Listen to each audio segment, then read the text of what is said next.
Hello, everybody. If it's Wednesday, it's Warhammer, and that must mean it's time for another episode of Warhammer Weekly. Joining me, as always, my co-host Tom. What's up, buddy? How you doing? Hello, friends. All right. It's good to be with you all. Yeah, indeed. We're here. I realized, as people pointed out, I messed up two things in this show, Tom. Originally, The title. well, originally the thumbnail was wrong because I had tinfoil hate time, which is fun. Like, let's just be honest, I could have left that. That would have been fun. That's just an average Warhammer Weekly right there. Mm-hmm. And somebody shared a meme because I responded back on like how I view people in the hobby, and it was like the Gordon Ramsay meme of like how Vince responds to art critiques, and it was that one where he's with the kid and he's like, "It's okay, you precious little girl, you're all right, it's fine, everything is fine," right? And then it's like Vince when he responds to GW about anything AoS, and it's like, "It's raw, this is terrible, you're an idiot," right? Like, yeah, and it was two faces of Vince, I suppose. Anyways, then I also left the C out of predictions, but I fixed them both. I mean, the reality is this: people are just getting a real glimpse of you. Finally, it's taken 10 years. It's taken 10 years, but that honesty is finally seeping through, and GW's getting to experience some of it. I see. The real Vince. Oh yeah. I thought you meant with the misspellings, but like, no, I'm generally pretty good about that. But everything I have to do to get the show ready during the day, I'm like multitasking because obviously I'm working at the same time. So I'm like in between meetings trying to run real quick and do this stuff. And so, it's just I mess things up because that's what happens. Amazing. But anyways, hey, amazing. Let's start with some news. What little of it there is, and boy, is there not a lot. But there's some good stuff. Rumor engine? Yeah, there is one of those. It is. I was informed by the by that last week's that I was excited about because I thought it might have been an AoS thing was not an AoS thing. That in fact you're talking about the Stormcast hat thing. No, yeah. I was informed it's like a Black Templar Psyker thing or something because the third eye stuff in the warp. The worst. That's sad. And so this week we have another obviously 40k thing. Yep. Yep. Like, Womp, womp, womp. Thank you, Average Joe. I agree. Okay. So, at any rate, yeah, it's a 40k thing. Next. Did you use your little torch on your drink, Tom? I did. Okay. I love that little torch. But, like, I did that before. Oh, that's fine. Before the show. I don't mind. It's whatever. You do whatever you want. Yes. I've watched Tom prepare this drink and he like takes it very seriously. Like he's in cocktail or something over here. He's got his little torch he carries around with him. He's got a special little cover for the drink that he's got to light on fire and stuff. It's a thing. You take your drinking seriously. Good for you. I like at this point I'm old. Yeah, right? Well, like once you pass 40, much to prepare, you'll drink less, I suppose. That's exactly right. And like once you're over 40, like you have to do things right. Like I started smoking my pipe after 40. Right, like you have to earn it, right? Just like like making a fine cocktail, you have to earn that. You have to get to that point. But I'm here. I'm old. Yeah. Okay. Oh, a thing I left out of the news, but somebody just reminded me of, and Trolley, so we'll just do that right now. Which was I forgot the Underworld's Crone models that they came out. Oh with. yeah, I forgot about those.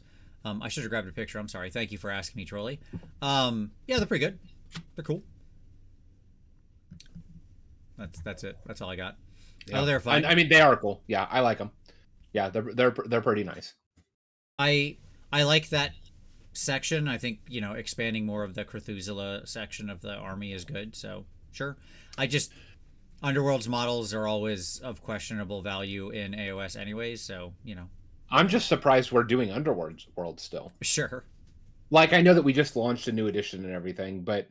Like, of the two games, it feels like Warcry is way more popular than Underworlds. Well, we obviously haven't talked about Warcry for a long time, and the question right now isn't the question really is Warcry even still a thing, right?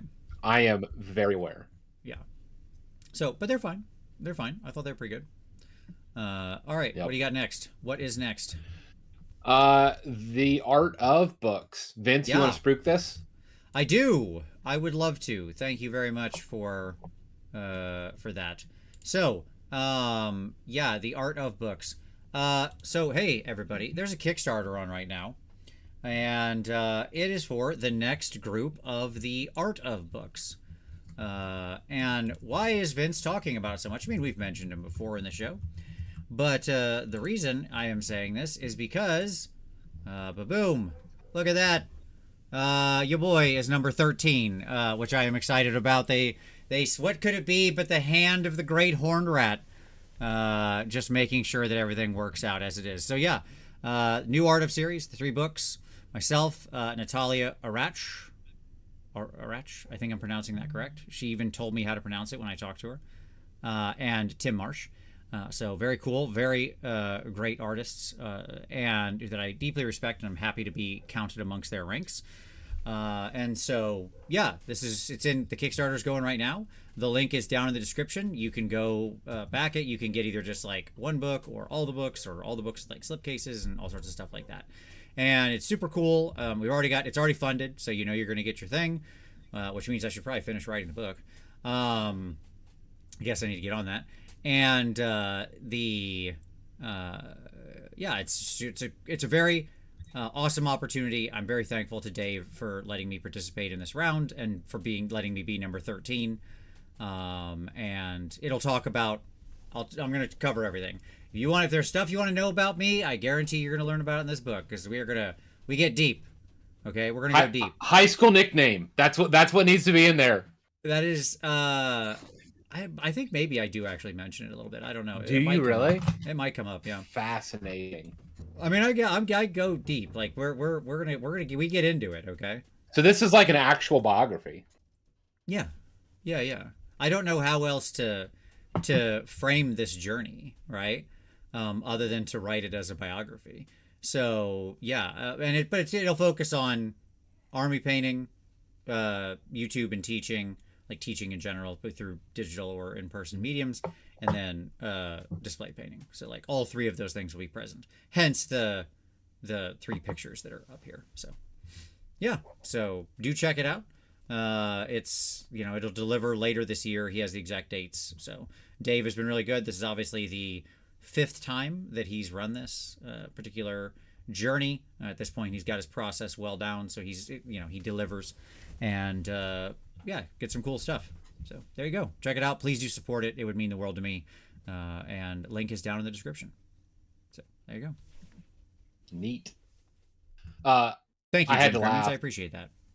I was scrolling through my Facebook feed, and obviously I saw it, and I was like, oh, look, neat. Vince's Kickstarter. And wife was like, why is everything pink and purple? She commented that on the Facebook post, and I responded, just wait till you open the book and you see how much more magenta there is too, or whatever, yeah. I love it. Oh, amazing. I could have also picked a Skaven that was in the same color. Yeah, I know. I picked one of the new Skaven. Yes. Yep. So. Just saying, you missed it. It would have been a great opportunity. I had to give some variance on the cover, I guess. Let's talk about the Scourge of Ghyran, although we're doing some of that in the actual main segment. Right? Yeah, that's going to be the main segment. I wanted to tee up here that they're actually doing a Scourge of Ghyran event. So it's like August 9th and 10th. Okay, so it's both a 1 day and a second day. And so clearly they're setting a tournament up for probably like a month after the GHB releases at Warhammer World. Mm-hmm. So I just thought that was interesting that they put that up today. Harpsichord, how much of the book will be painting guides? I mean, there will be some of that in there. Like, I'll talk about the process. It's less of like, do this step, then do this step, then do this step. Like, I'm not going to have very much of any of that in there, to be honest. There'll be a bonus PDF with a step A, step B, step C around doing like warpstone or whatever. But a lot of it's going to be more of how I think about models and the choices I make and helping you make those choices. Like, it's going to be a lot more of the why behind. That's what's there. Both what is there and what I will write in the future. So there you go. Okay. So there you go. Oh, one of the dogs came down. Hello. That's it. Okay. Yep. And then obviously Nova is coming up, Nova Open. And there are some opportunities with Nova Open. There are. So tickets went on sale yesterday. I know a lot of people got their tickets already. There's still more, obviously. And there's still a lot of There's like some of the classes sold out, but there's still a lot of amazing painting classes. And I just wanted to encourage people. I do really think Nova is an amazing convention. It is one that I really love. And if you were looking to take some in-person painting classes, there's so many amazing artists that are going to be there in person teaching. And also I'll be there too, but you know, whatever. There's other people who are better. And you can, like, I really would encourage you to take some of these classes from them. If you're at all interested, it's good facility, great chance to learn, and it's just an all-around amazing event to hang out with people. So there you go. So do go check out all the classes that are there, especially if you're going to already be there in person. Cool. There you go. That's all. I think that's probably our news, right? Yeah. Like the reality of the thing is, we have not had like an AoS piece of news. I don't know if you've noticed this, like on the site, for almost 3 weeks. Like a mainline AoS piece of news. That's rough. Well, the month of May is supposed to be AoS. Is it? I guess. Hopefully. Maybe. What are we doing here? We got a lot of 40K crap. That's for sure. No offense. But, you know. We please, sir, can I have some more? Over here. So at any rate, so we'll see what happens, but that's okay. This is the perfect time for us to discuss our predictions, because right now it's been quiet, and that's going to be our main segment today, is discussing what we want to see out of the new GHB and the upcoming Scourge of Ghyran, because pretty soon that will be a thing, and we'll get those daily things. Isn't this July 10th? Isn't this July the 10th anniversary? Yes. July 4th will be the 10th anniversary of Age of Sigmar. It launched on July 4th, 2015.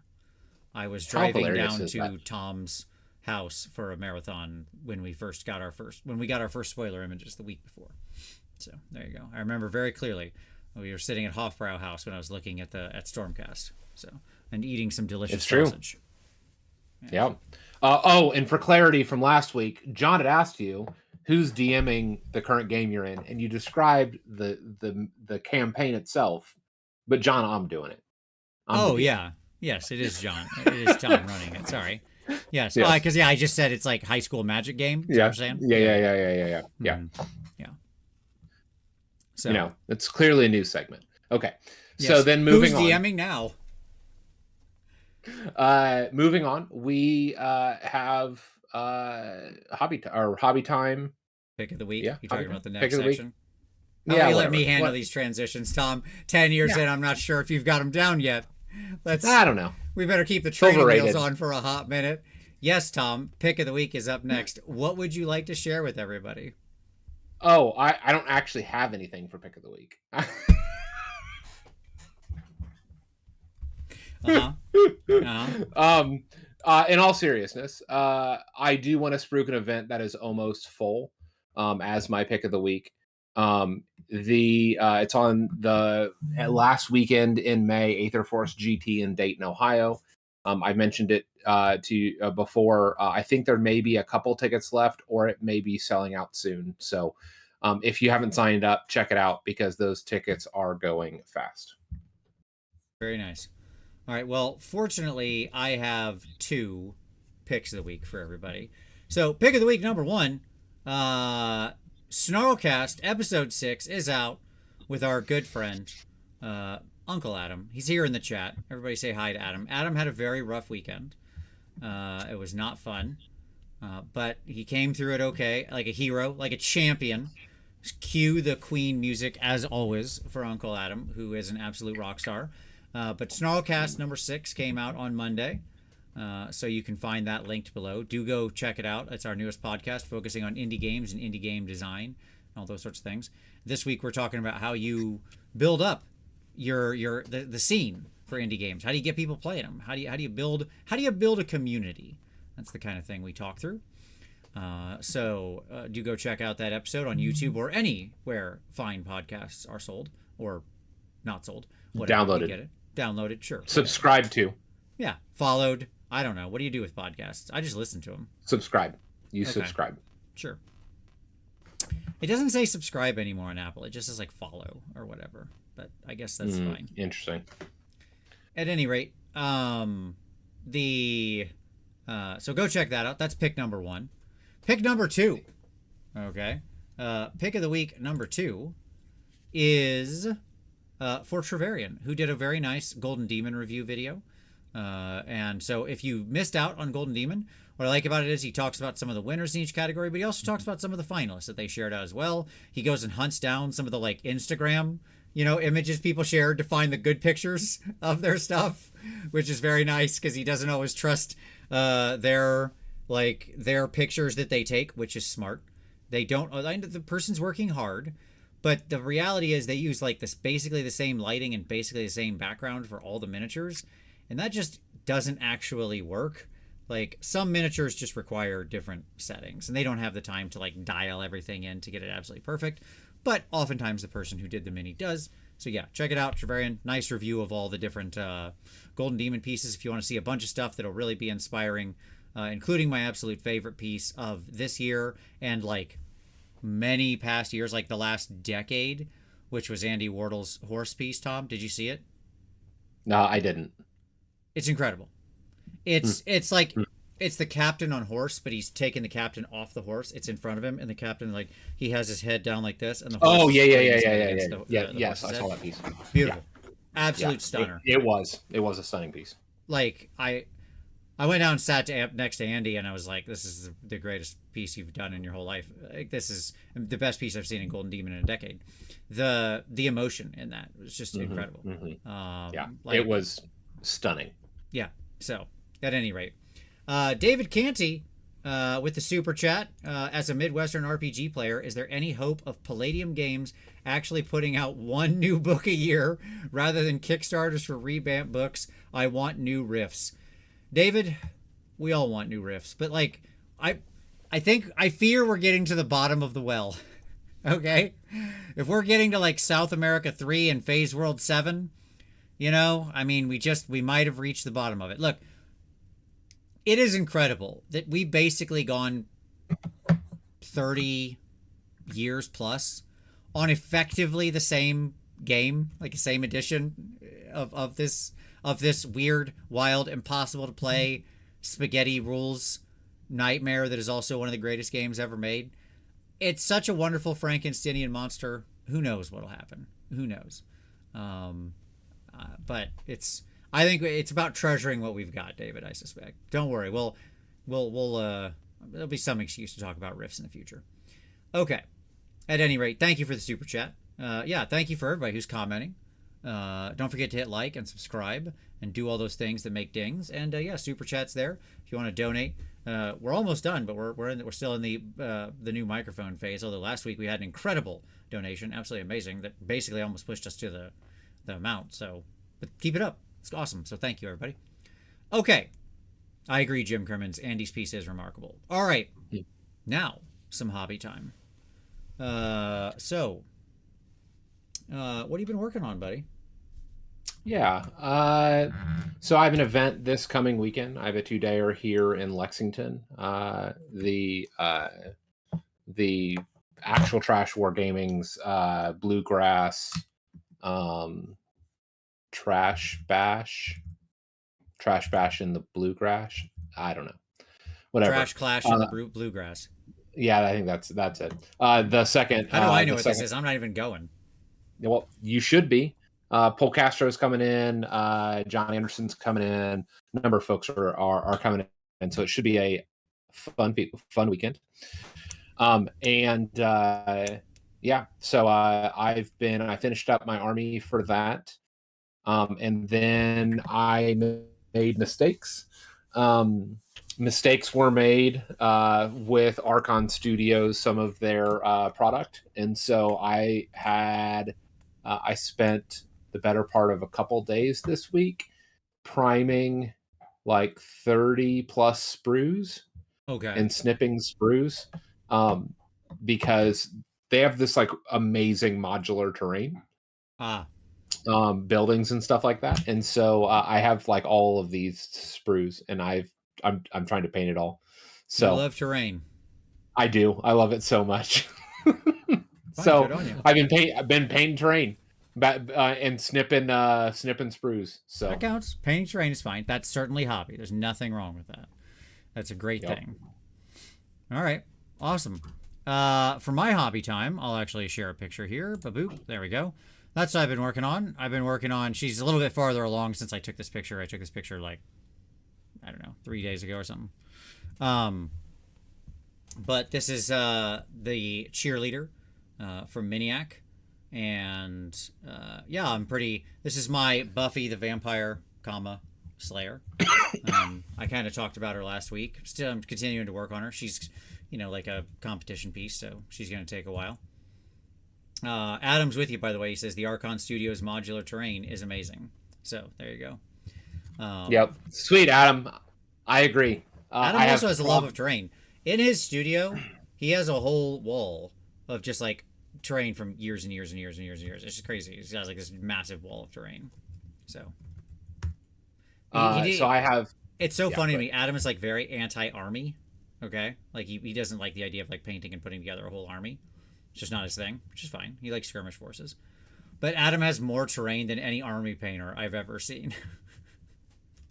he could do multiple tables for a whole event. Like it'd be fine. He could run small events. But here we are. Yep. I love my terrain, and now I'm gonna have all the modular terrain I could ever want. Love it. The best. Well, good. Awesome. Okay. So with that, Tom, are you ready to get into our predictions? Our tinfoil hat section of the show. Yeah. Look at your excitement. He can't contain himself, folks. That's how excited he is. I am so excited. There we go. You just can't hide it. Okay. That is true. Skirmish games do often need loads of terrain. But yes, I'm just saying, Adam's terrain collection is impressive. Okay. 2025 predictions, hopes, and expectations. So, why are we doing this show? Well, because I suspect we are not far from learning our first stuff about the Scourge of Ghyran and the upcoming season. My general feeling is, as you said, Tom, May is going to be a pretty heavy AoS month, right? And so what we're going to do is probably get a bunch of preview articles and stuff like that over May and June. Who knows when exactly? We don't know when anything's going to launch, of course. But sorry, Adam, I thought about it. I thought about actually putting on the hat, but yes, I got to make one, keep it on the desk. I have a collection in my closet of tinfoil hats. Of course. Yeah, very nice. Well, you got to have different ones for different situations. You got the posh one, formal wear, all these kinds of things. Mm-hmm. Your lazy summer days, beach wear, all that kind of stuff. So I wanted to talk about this now because I think this matters. Here's my argument, Tom. I know you've always been someone who, as we get close to like major changes, which I think we're all expecting, right? Correct. Yeah. So can I? You find can it hard I to hobby? Yeah, go ahead. I do generally.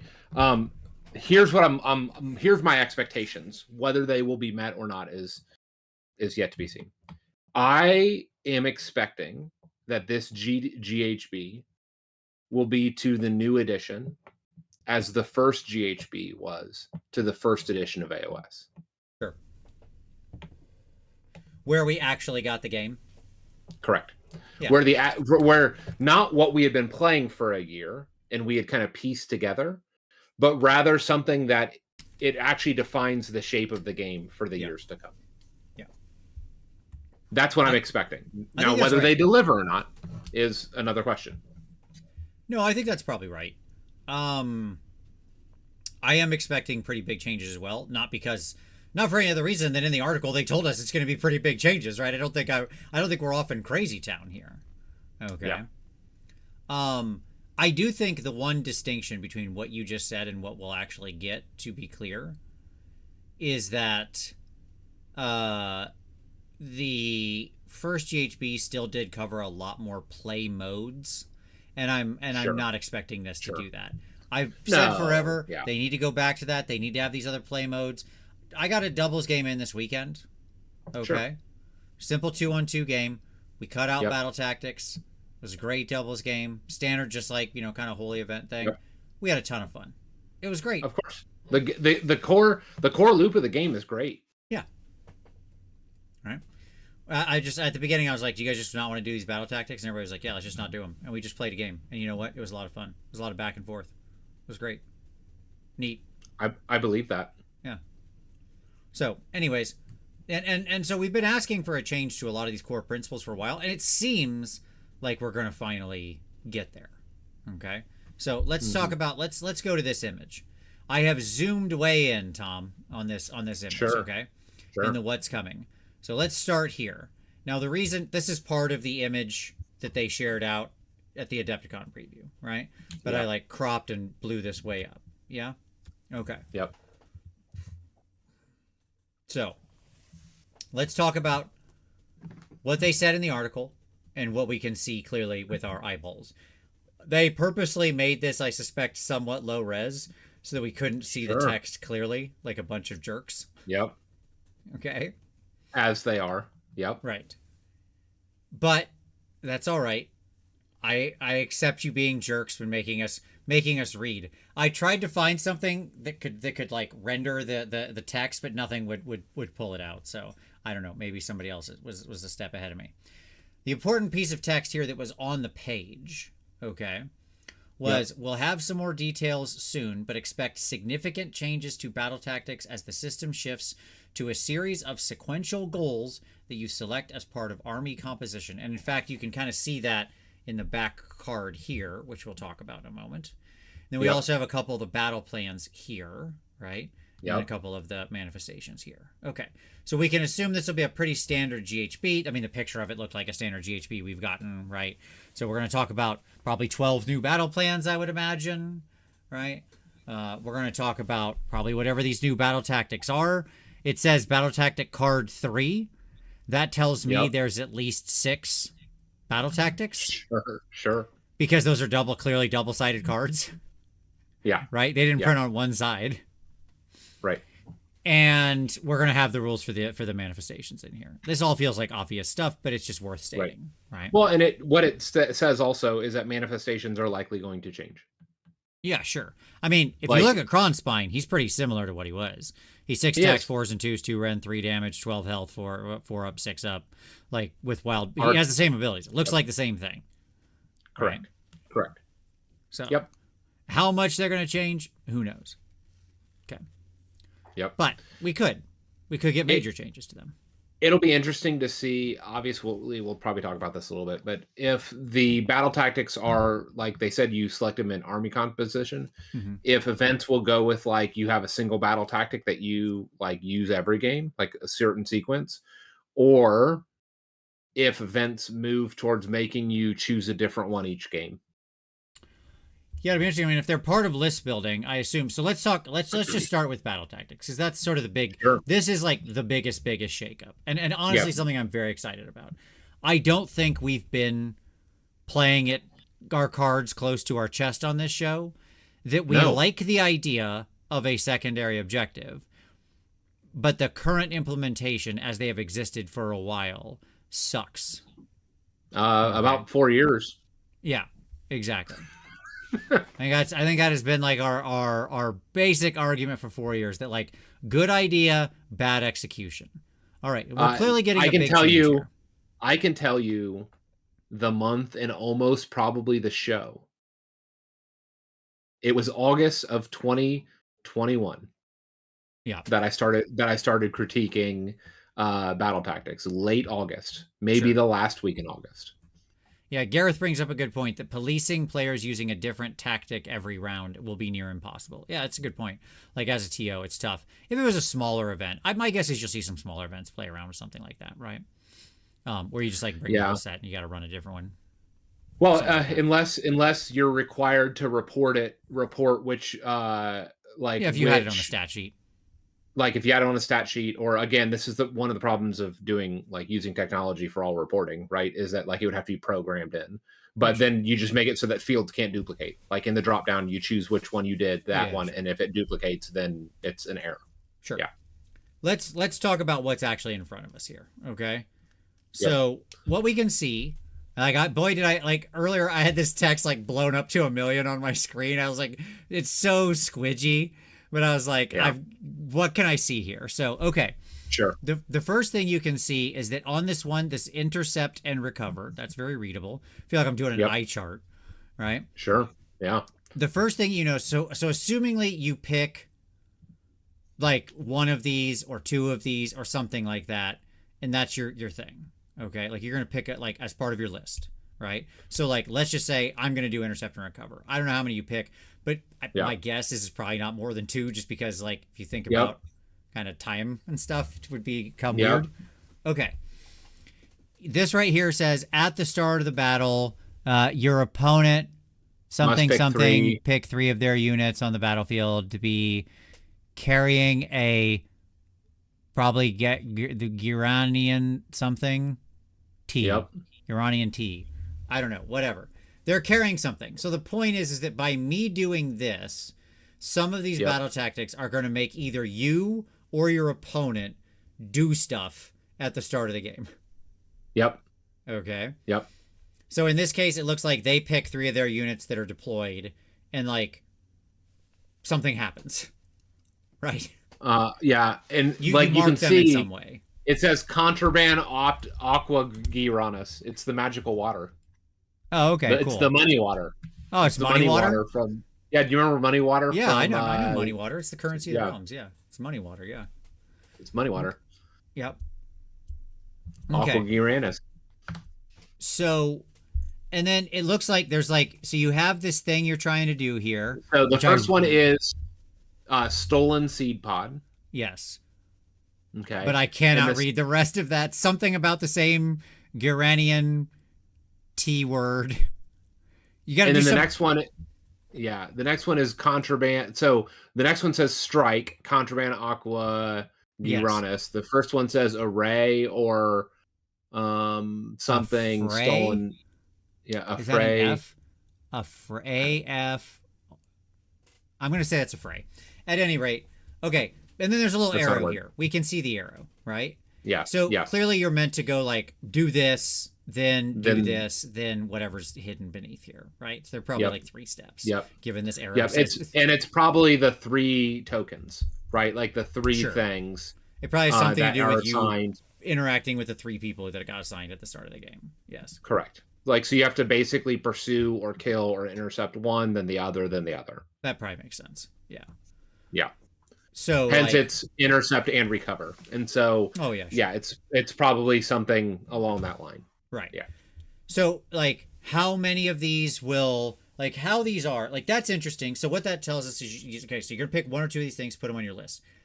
And then which I like as part of list building because it means that hopefully they have less of an impact on list building because somewhere in these things you can find the sequence of events that you feel like you've got a relatively good chance of going down the road of, right? That are like in line with your battle plan. If they designed these right, then by you executing on what your army wants to do, the way you wanted to build it, you will be able to then execute these, like hopefully in some kind of order or whatever.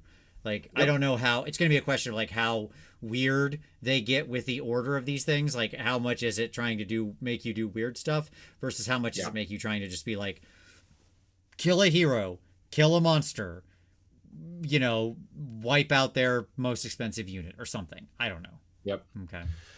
Yeah, it'll be interesting. I'm hopeful that they've been well designed. Yes. No, that's fair, Catharsis. See, Catharsis said, I think they will have a huge impact on lists, but in a good way. That's a good reformulation of what I'm trying to say. What I was trying to say is I don't think they'll warp your lists negatively in the way the current ones do. That's correct. What I'm arguing. The current ones bring restrictions to list building. Yeah. Ideally, what these will do is that these will ask questions in list building that you have the opportunity to answer. Yep. So then you'll go, what of these battle tactics would my list perform best at? Or in this army, how would this army achieve each of these battle tactics as a priority? That's right. So here we get to our first hope, right? This is my first hope. Yeah.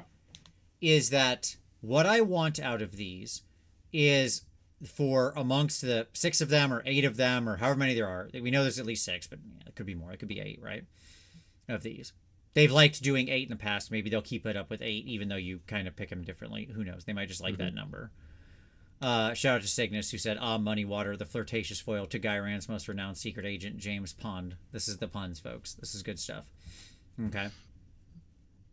But like, if they do this right, then let's say there's like 8 of them, and kind of no matter what list I'm playing, there's, 1 or 2 I can pick that are a reasonable sequence of events for me to execute on. That's my hope. That are fun. Not like that make me want to go stand on the side of the board round 1 or have like units just, messing around doing nothing in the back of the board. Like actually playing my battle plan. Like I hope there's some kill ones. I hope there's some go stand in the middle of the board ones. That's fine, or whatever. That's a cool thing. I generally want to do that. I hope there's some go take some objective ones from your enemy. That's a good one, right? Yeah, my big concern, like having done development work for Steve's events, for the Holy events, where you have weird rules like this, and then like the rubber meets the road on testing on how well they thought about secondary and tertiary consequences. Sure. For example, I'm ready. If you have one where you have to intercept or engage specific units. Yeah. Okay. That one will likely be this dead. Intercept and Recover is like literally one of the missions that Steve has in the Holy events. I agree. Yeah. Like, and this is why I'm speaking to this, right? Because like I've already had to do development work on this for Steve of what happens when you have an army that can teleport 1 or multiple units every turn. Sure. Yep. Good luck catching them if they can teleport with these tokens. Right. Like it's just not going to happen. Because it's the opponent's choosing who is carrying these. And if they have ultimate mobility like that to pick up and redeploy, it's going to be a problem design-wise. Yep. Jim, I think June is probably when I would expect it. Yeah, that's generally been traditionally that's been when the GHBs came out. It was like end of June-ish, so 2 months-ish. So that's my only concern is like how well are they thinking? Like it's one thing to design these, but then design these and running them out in the live play experience of each of the actual armies and how those armies like to play. Yeah. Yeah, I don't think so, Cygnus, because you're choosing units to carry these according to this card. Yeah, I mean, we'll see. I don't know. There could be other prohibitions we can't see on the card or whatever, right? Like, we can't read all the text. So, But yes, I agree. But like, so only time will tell about like how quickly we need these FAQ'd, right? Like, because some of those are just dead in the water if they're asking you to do things that aren't reasonable. Like, all it takes is one army in the meta to foil a battle tactic for the entire battle tactic to never get used. Yeah, sure. Of course. Right? Because if you ever run against that one army, you can never complete it or complete some. Well, it's a question of what do we get for these, right? Right. Because that leads on to the next discussion. So, which is the actual battle plans. Now, let me say, this is the area I'm sort of the least concerned about. The last GHB, I think battle plans have in general been on a mostly upward trajectory over the past several GHBs. They seem to have nailed them down. Like in general, like we have a pretty good rhythm of diverse battle plans that are a mix of new and old. That's right. And I agree, by the way, across the pond, who said, I really, really hope they don't use faction-specific battle tactics, such a crutch for balancing. Agreed completely. Like, I hope we don't need that crap. Get rid of it. Like, it just make this the list. I'm on about that for forever. So, yes, I agree. Again, they're not pictured here. That doesn't mean they're not there. I'm just saying they're not pictured here. So, who knows? Okay. I mean, they wouldn't do it here. They would do it upon the release of books, probably with the card, because you would bundle that card with the army cards, not with this. Interesting things to note about look at the battle. Let's look at the battle plan they highlighted. Okay. Yep. So the one Grasp of Thorns here, this new one. Okay. First, standard deployment zone. First of all, love it. Great. Love that they have the little. Yeah, they have the map with the little terrain and everything right there on this page with the points. One page to reference. Great. Good so far. Yep. Okay. Look at how many places of power, Tom, there are on this map. There are 4 places of power on this map. I am Assuming aware. the other side of the terrain is just another little piece up in there, red. And boy, is that center mass terrain, right? Yep. Yep. The middle of that board is thick with terrain. Okay. Yep. Poor sons.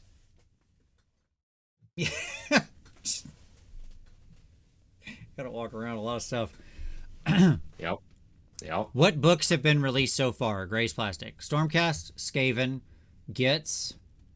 I mean, I guess Soulblight, sort of. The formal book isn't out yet, but the box Slaves, came out. Orcs. Yep, S2D and Oryx. Yeah. Yep. Okay. And and then Soulblight. Yeah, and like I said, Soulblight's like in that weird liminal state right now, where their special box. It's Schrodinger's army. Came, but the formal book hasn't been released yet, or whatever, the individual stuff. Yeah, exactly. Cygnus says it's like one of Uncle Adam's shelves on the table. Yeah, you're not wrong. Okay, so next obvious thing to mention is now we have we don't just have generic objectives anymore. We have named objectives, just like Spearhead, which good. Yep. Okay, fine. That lets them do neat stuff like take this thing or whatever, right? Take the loopy swoopy purple objective, whatever that one's called, or the horny red objective. I don't know. Sure, why not? The horny red objective. Sure. That's what it is. It's a horny red objective. I don't know what to tell you. Yep. I'm not saying like it's not a Rorschach test. I'm just saying there are physical horns in this picture. Yep, that's true. At any rate, if you look at the points when I zoomed way in, it's like 5-3-2 on the objectives alone. Okay. Yep. So like 10 points which was the amount we scored total here, are coming from the objectives alone. So the question is, are the battle tactics still going to give points? Do they give like different points? Is it just like you get something extra if you get all the battle tactics? What does it do? We don't know. Okay. Yeah, we don't know. Because you're getting 10 points out of the objectives. Now, they could just be like, well, now it's 20 or something. I don't know. Are those 3 types of terrain the only types of terrain? Well, it's the only thing in the picture. Like, right. If you look, obscuring place of power, area, terrain, or objective, or obstacle. Sorry, but if you look at the 2 other cards, both of them have the same terrain thing in the same place. Yes. They both have like they both have places of power and the obscuring one. Now, the other thing I'll say is all 3 of these maps, and this could be intentional, but all 3 of these maps, they showed places of power. Right. My guess is they mean for places of power to become more of a thing. This is fetch in 2025, 2026. That's my prediction. More places of power. What do places of power do? Maybe they do the same thing. Maybe they do something new.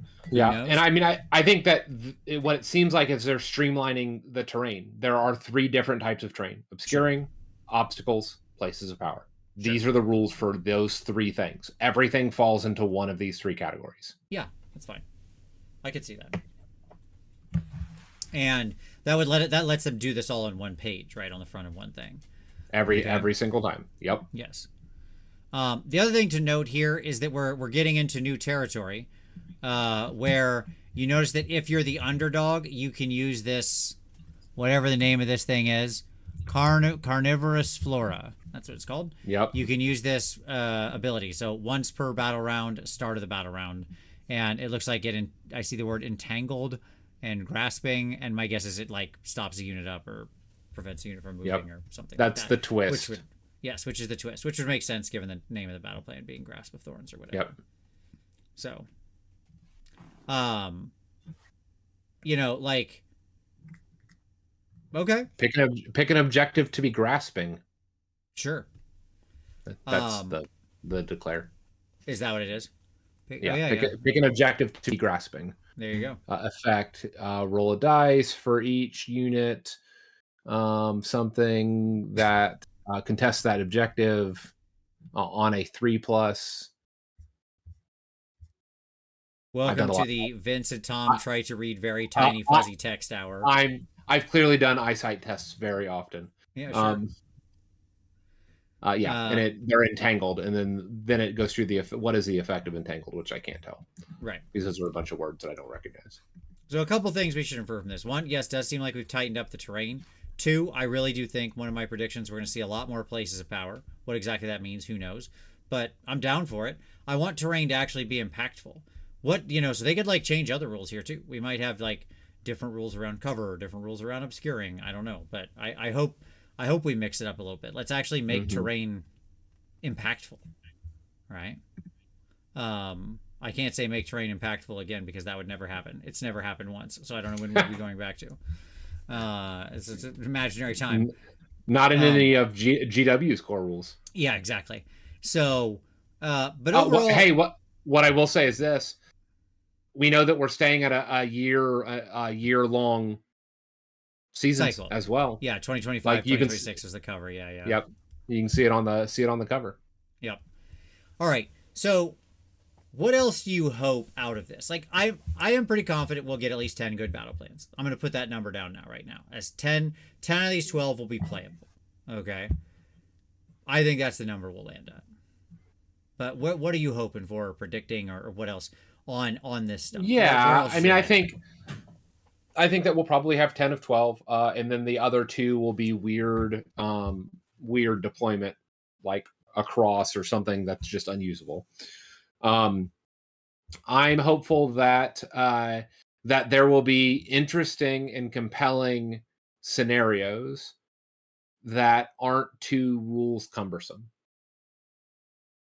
Okay. Like, I want things that present interesting tactical decisions. Yep. That don't, but also that aren't like rules heavy. Sure. Right. Yeah. And like, I think that they can probably get there with 12. Have a couple of those. Yeah. Yeah, I mean, I like this Grasp of Thorns ones. My guess is there's probably 2 matching objectives on the other side of this. You have a bunch of terrain in the middle, right? The objectives are towards the edge, so it's hard to get across and help reinforce. So you got to make... It's doing exactly what you just said, because you have to make decisions early about, like, in deployment and when you're setting up your forces and stuff like that, because you're not going to be able to easily just zip across the table 30 inches distant from the other objective, effectively, or whatever, right?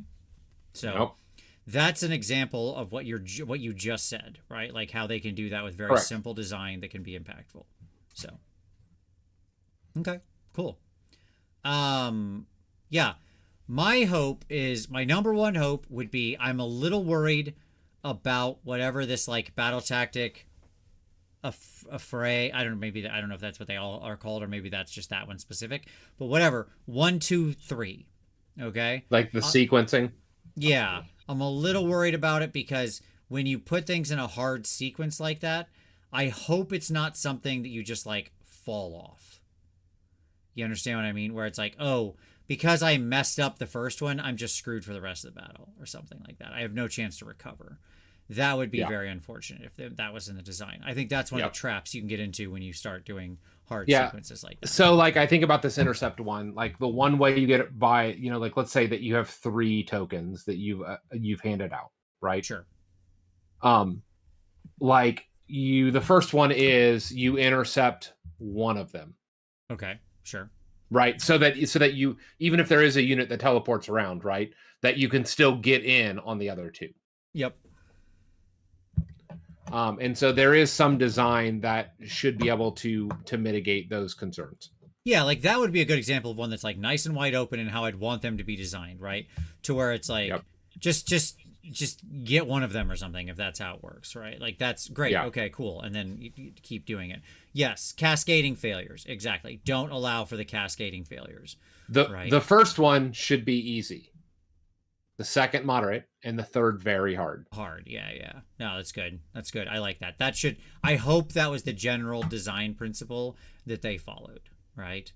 Like that should be, like the first one should be almost a gimme. Like if you just play your army, it should do that. The second one should be something that you have to stretch for. And the third should be very, very difficult. Right. And the reason why you do that is that that's how you can sort the herd. That's how you sort like events. Yep. a good example of this, like I'll give everybody out there an example of the opposite direction. Like what would be bad design? Okay. Yeah. Sure. Like kill an enemy, like if the first one was like kill an enemy unit with your general. Sure. Okay. That's bad design for so many reasons, right? And that's the kind of thing we've had in Yep. the past. It's not like that's weird. It's not like I'm No, in Crazy sure. Town and they've never written those words, right? Yep. Yep. Okay. Because that would be exactly the one you could fall off on. Like your general gets sniped. You're not playing a fighty general. Assuming if you're not playing a fighty general, you don't take that one. You wouldn't take that one. Right. Right. But so that's fine. We can move that to the side. But it'd still be bad design because what happens if your general just gets sniped? And then you're like, okay, well now I'm blocked for my entire tactic, right? I can't do number 2 and number 3. Right? So don't create such an obvious point of failure of that as that. Yep. That would be the hope. Okay. Agreed. All right. And then I don't know, with manifestations, endless spells, whatever we want to call them these days, my honest answer is I just hope we get some changes to the fundamental underlying system. I don't honestly have a problem with most of the manifestations now at this point in their rules. It's just the annoying crap of like they keep coming back and you can summon them off turn and just dumb stuff like that. Would you like, obviously before the last launch, the last kind of like quarterly patch, one of the rumors that were floating around is that all generics had to be paid for. If something like that were to be implemented, like, do you think that that's one way to get at fixing endless spells?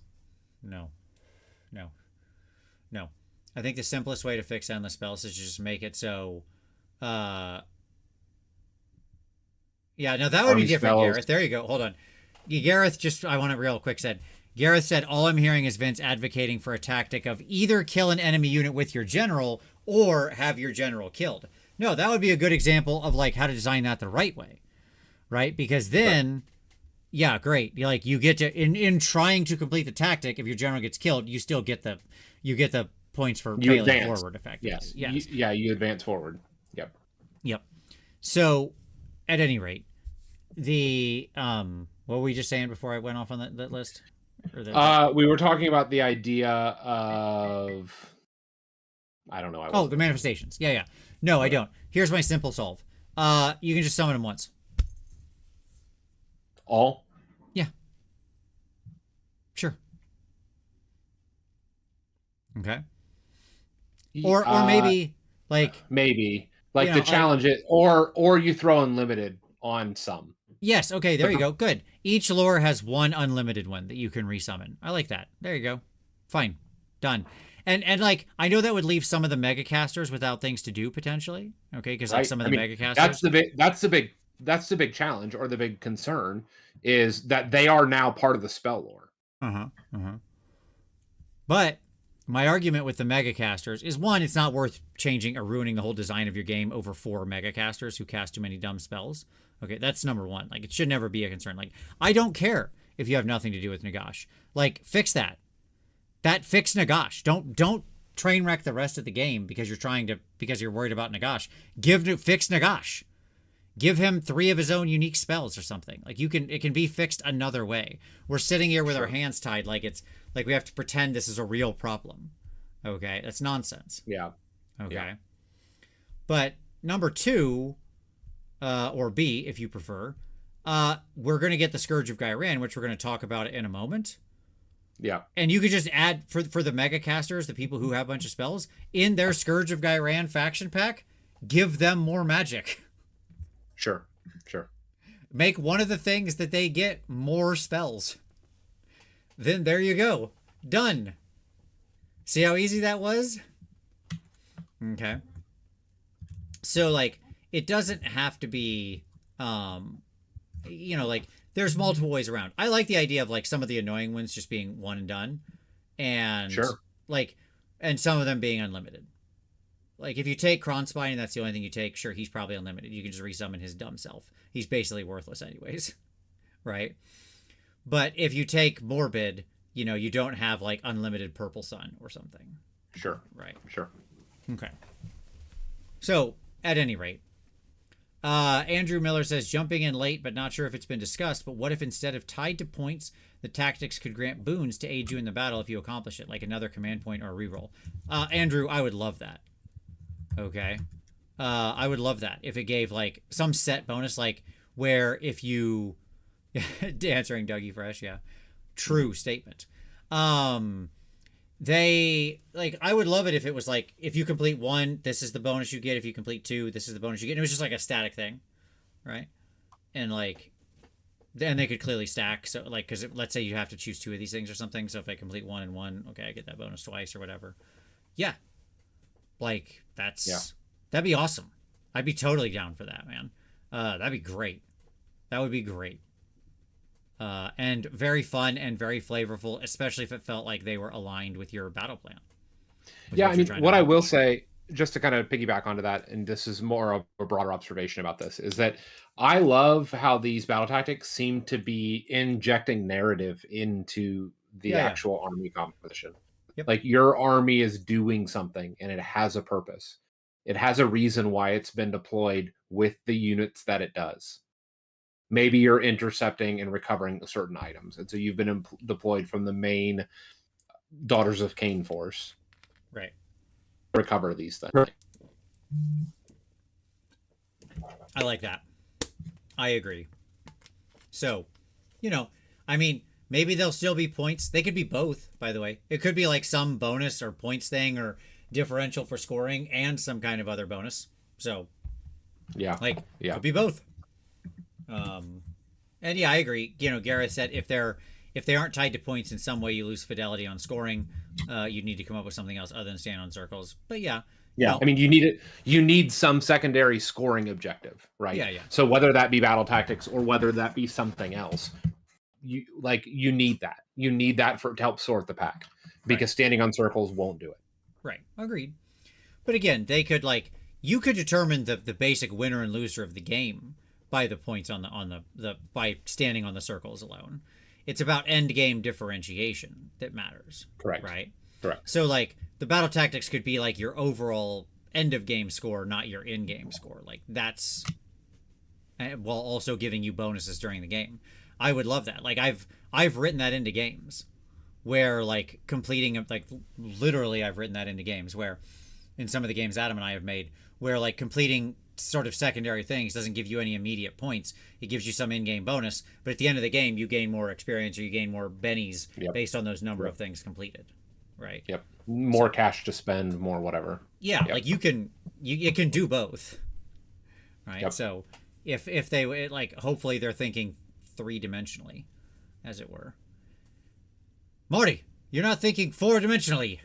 Yeah, I have a problem with that. Okay.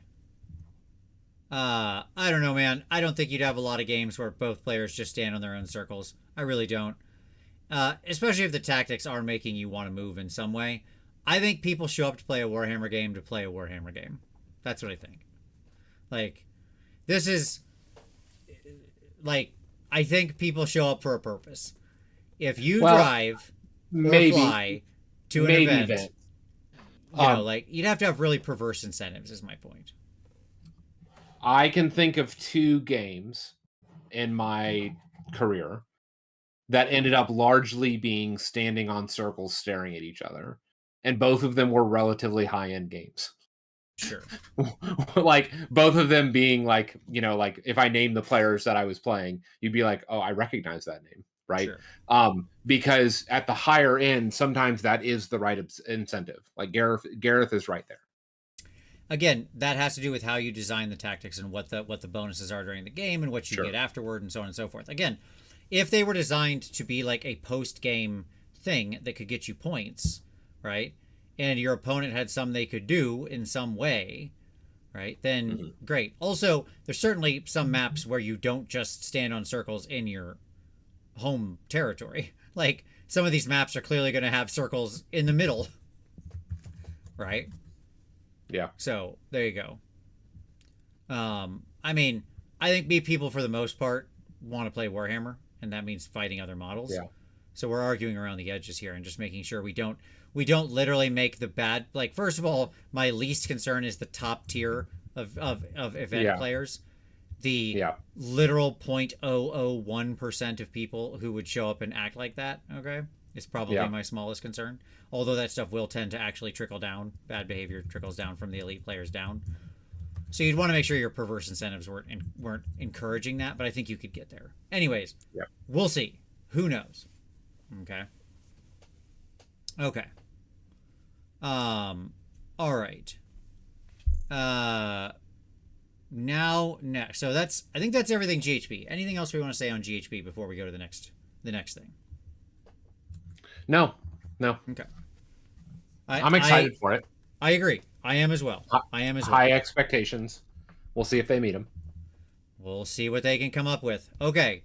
Well, then we will leave the GHB behind, and we will go to the next big thing that is coming, which is the Scourge of Ghyran. Boop. What's the Scourge of Ghyran, Vince? Well, thank you for asking, imaginary person. Let me tell you what that is. That's not all for Age of Sigmar. Scourge of Ghyran is almost upon us. In the weeks leading up to the new General's Handbook, every faction, everyone, will receive free content from new enhancement choices to entire battle formations, which will be legal for matched play as soon as the book lands. I assume they mean the General's Handbook. They'll all be available to download for free on Warhammer Community and on the Warhammer Age of Sigmar app. Download it now in the App Store. And you can expect a daily short story accompanying each faction drop. Exciting times ahead. Okay. So what we're getting here is effectively 25 days, right? This is going to span over 5 weeks. Sure. Right? Yep. We got basically 25 factions in the game. Yep. And so we can expect basically 5 weeks of events counting back from the GHB, and assuming they'll want it all done the week before the GHB. Like, they won't want to do it as they're hyping the GHB launch that week in between like pre-order and stuff. So it'd be up to the pre-order week. Yes. So week 6 is going to be launch. Correct. That's right. Yep. This is all what we would assume. In fact, they sometimes do like 2-week pre-orders for things like this. So whatever. Counting back, that puts us into May sometime. Okay. Right. I assumed that we would see this early May, and then have launch mid to late June. Right. My assumption as well is that like basically sort of a June. I haven't looked at the calendar, but it's usually around the June 23rd, 24th, 25th time is when you get the book. So somewhere around there.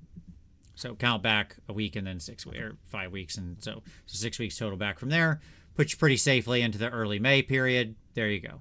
Okay. Yes, they said that in the video that every faction would get at least one rewritten war scroll. Okay. So it's wild. Now, let's talk. I've got a fun slide coming up next where we're going to play a fun game, Tom. We're going to play a fun game on the next slide. But before we get into the details, what do you want out of this at a high level? Like, when you think about this, what do you want? What would be good? What would be bad?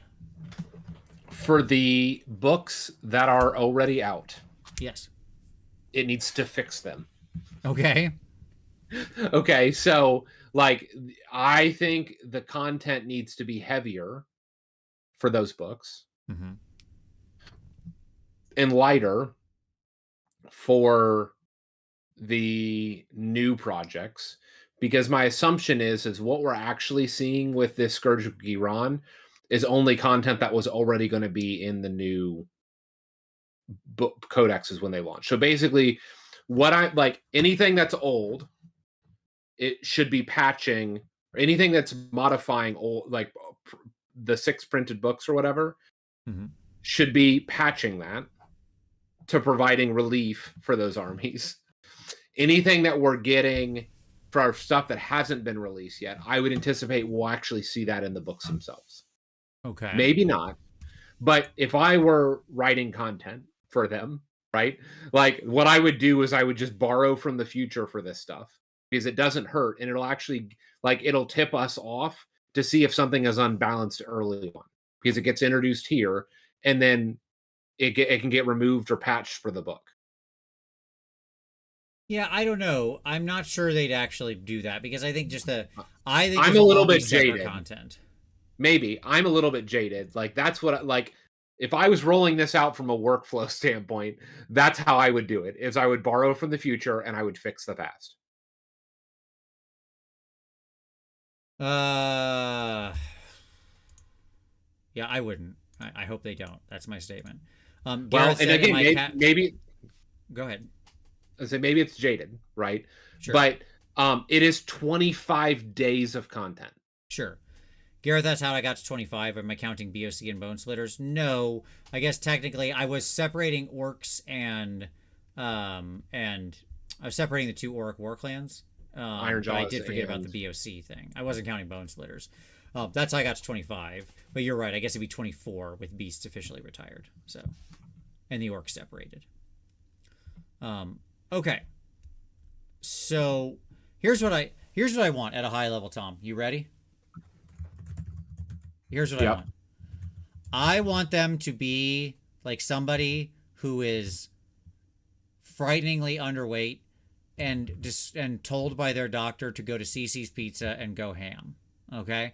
I want 22 slices in 45 minutes. I want to spin the wheel and watch it come up bar. I want to see jackpot. I want to see stuff. Just stuff. Drop it on me. I don't want it to be stuff, and here's why. Go for it. Because if they are not borrowing from the future, which I don't want them to. Yeah, they are just simply lying. Okay, they're incentivizing the sale of models or of units or of combinations that have no future, that are going to be junk, like when the next codex releases and that modification is no longer available. Well, first of all, that doesn't have to be true. This PDF can be good for the rest of the edition. Okay? And they can integrate this stuff into the Battle Tome whenever we go into 5th. So it does not... That is in no way a requirement. Nothing says that has to be the case. Unless they decide to make it so. It is completely possible. But if it's not going to show up in future books, then the content has some questionable lifespan. So, for example, it's like the Grotmus, the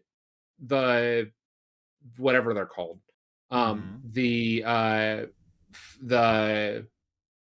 renown things, right? Like we don't know how long that stuff is going to last. The gold renown things, and so I would highly warn anybody that is considering buying those, because we don't know the lifespan. Those things could literally be declared illegal tomorrow. Of course, all content is subject to change. I don't care. I'm not going to. That's not going to change. A little content or a lot of content that could all be invalidated tomorrow. Okay? And if I've got that choice, first of all, the right answer there is do your marketing properly. Put it out and say, these rules will be good for the rest of the edition. Period. Right? At minimum. And we will look at how to, and those rules that are well received, when we will be, re-examining very carefully as we go into 5th edition and look at books or something. Whatever. Okay? Sure. Like that's, you can stop that as easy as literally one sentence in an article. Wouldn't that be great? Yeah. I mean, my point is, again, this stuff is these are solvable problems. Okay? I spent all day in my professional career dealing with problems that are actually hard.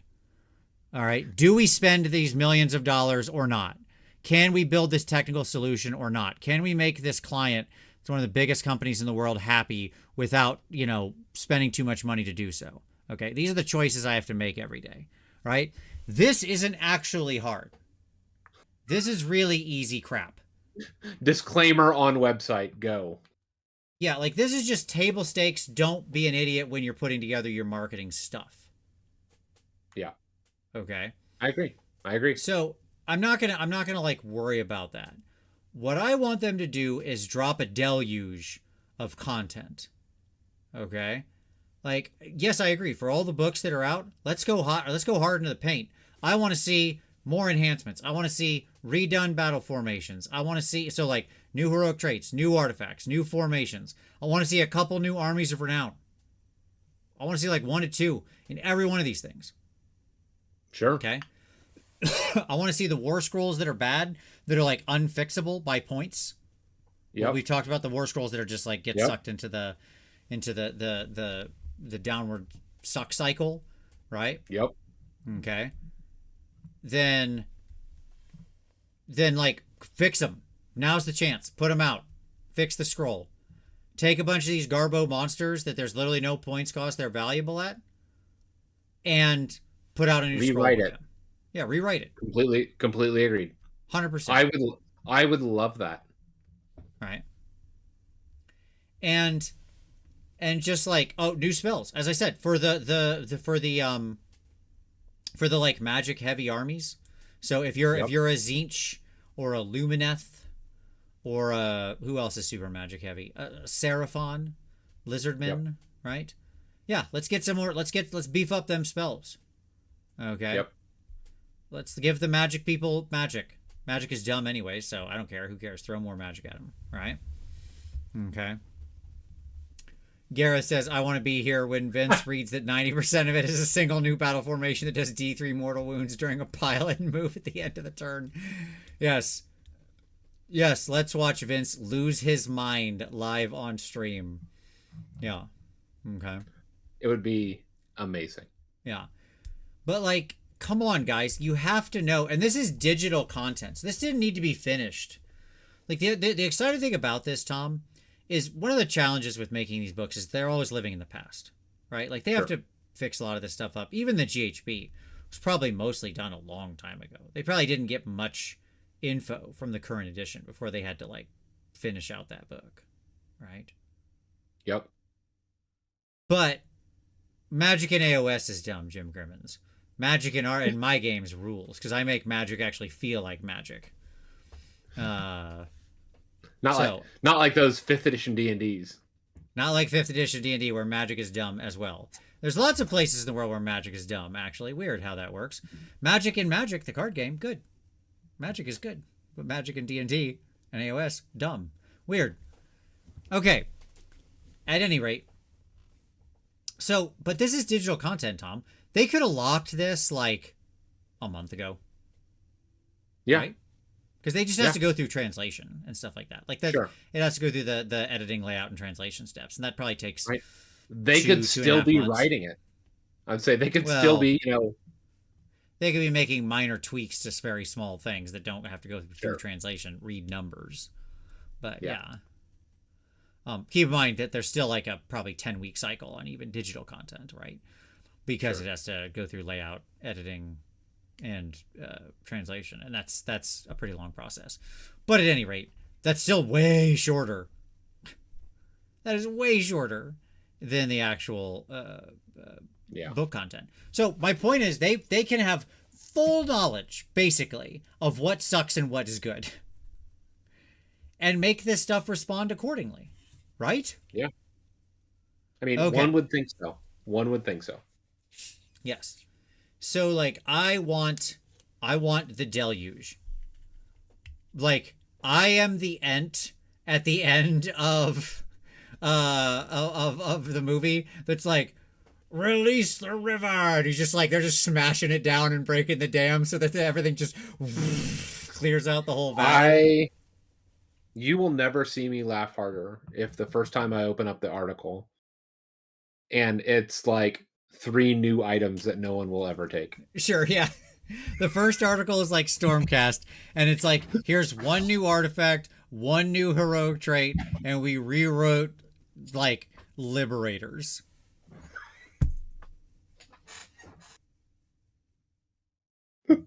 Go. Do it again. Yes. Go. Get back. Stop it. Get help. Okay. So, all right. This man says Magic is dumb in D&D when Otto's irresistible dance exists. First of all, look. For who? Not legendary creatures. Well, or creatures with legendary actions. First Doesn't exist for them. Otto's irresistible dance. It's not for you to tell me about the old ways. Number one. Okay. I've been casting Otto's irresistible dance potentially since before you were born, depending on how old you are. I don't know how old you are, Audio Anarchy. Okay, but I've been playing Wizards as my primary character since 1989. I know about Autos. All right. But number two, that's like a 6-level spell. And the vast majority of games, vast, read 90+% of games. Not the games I play personally, but the vast majority of games in the world do not go past level 7. So I don't know that most people have ever heard of this spell. Okay. So at any rate.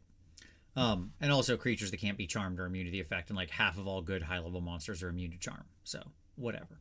Anyways, This isn't what we're talking about. Okay. Boop. Next up. Here we go. Oh, this is slightly off center. Hold on, I need to fix it. There we go. Now we're in frame. Sorry, everybody. I have made a little 4-box quadrant. Who doesn't love a little 4-box, Tom? I love me a 4-box. Okay? Of course. Okay. Quoting D&D to Vince, he's in the PHB. Yes, that is true. Okay. So, at any rate, what we have here, Tom, is 2 axes. Yep. With a misspelled word, because I really was multitasking too much, but there we go. Okay. On this axis over here, all right, we have the least help to the most help. So that's need. Sure. So this is need. Yep. North-south is need. Yeah? Yep. Our east-west is possibility. In other words, how possible is it to actually fix this stupid army in the bounds of what would be this article? Because what it can't be, even in my wildest dreams, where they deluge content, it can't be an entire tome rewrite or index rewrite. Right? Correct. Okay. So this is what we're gonna map. Okay. Yep. All right. So I've got all the armies over here. So let's go. And this is basically, we're imagining that this is only going to be augmentations. Like none of this is actually going to be toning back or balancing. I mean, I would think there could be. I mean, who knows? They could update stuff, but they said there'll be new rules. So can you fix it by just helping rather than nerfing? Like that's the question here. Sure. Yeah. Through additive rules, can you fix it? Yes, that would also factor into possibility. That's right. That's right. The one exception would be something like a rewritten scroll to tone something down. But the reality is that they're not going to probably do that here. No, because I think most of the time, if you've got it, like there are a few scrolls. They're like, here, we have a present for you. Yeah. It's not for you. It's for the other armies that have to play you. Like that's not likely. Yes, I will say this. I'll say this. Okay, with a few quite notable exceptions, I think that cooked scrolls can largely be fixed by points. Yeah, I would agree with that. Okay, like there are points that Vanguard or Chosen are not useful. Sure, or where they're right. They're maybe and they're kind of the ones that are weird to me for various and sundry reasons I don't want to go into at this exact moment, sure. But I think for the most part, because I think for the most part that most War Scrolls read 95% plus that are overpowerful or bent or cooked or something can be fixed just through points. Okay, so that's easy. We don't need that technology. But underpowered stuff, like, is just you can't always fix through points because again you can get into the cycle where it just becomes too cheap and it gets spammed out to infinity. Yeah. Yep. Or you're just flooding the board with garbage. Okay, here we go. Let's get into it, Tom. All right. Just going to grab some books here. Ogre Maw Tribes. Okay. Least help. We'll do this in order. Least help to most help. Where are they falling? I would put them in the middle, towing into most help. I think they're definitely. I think they're all the way in most help. You think so? Okay. Yeah. They're in. They only know the blue box. They have never seen another world.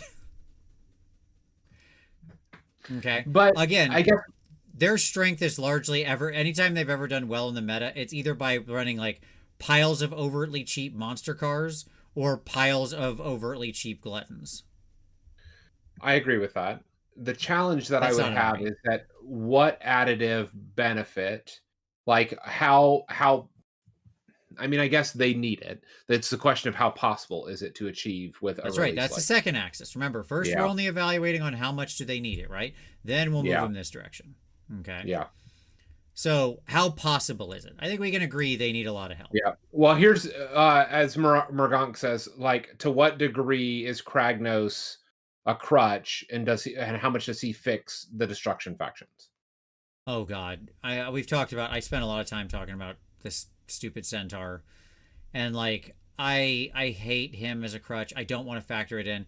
The army should be good and interesting and playable by itself without needing to use a god model. I don't know how else to say it. Like, there's a lot more to unpack there, but I should not need a dumb, misaligned with my army aesthetically god model. That's true across the board, by the way. I would say the same thing in Death with Nagash and whatever.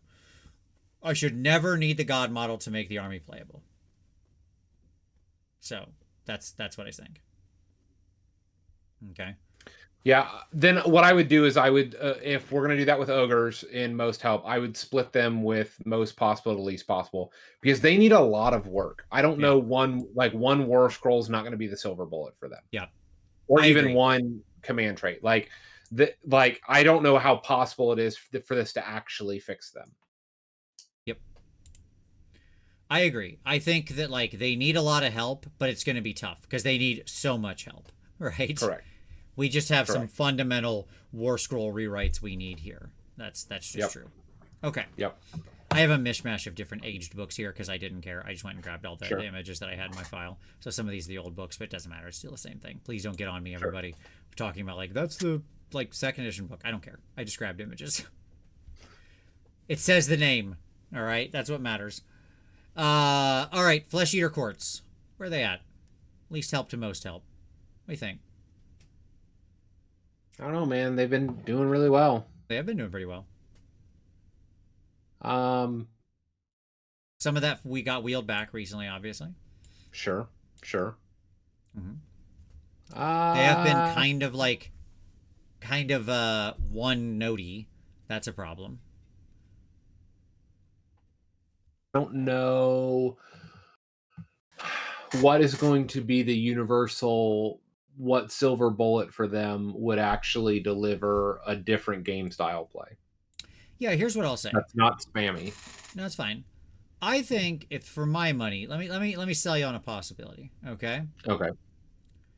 I think they're down here in the least helpy area, pretty near the lower, sort of quarter of this thing. Sure. But I think they're pretty far over in the most possible. And let me tell you why.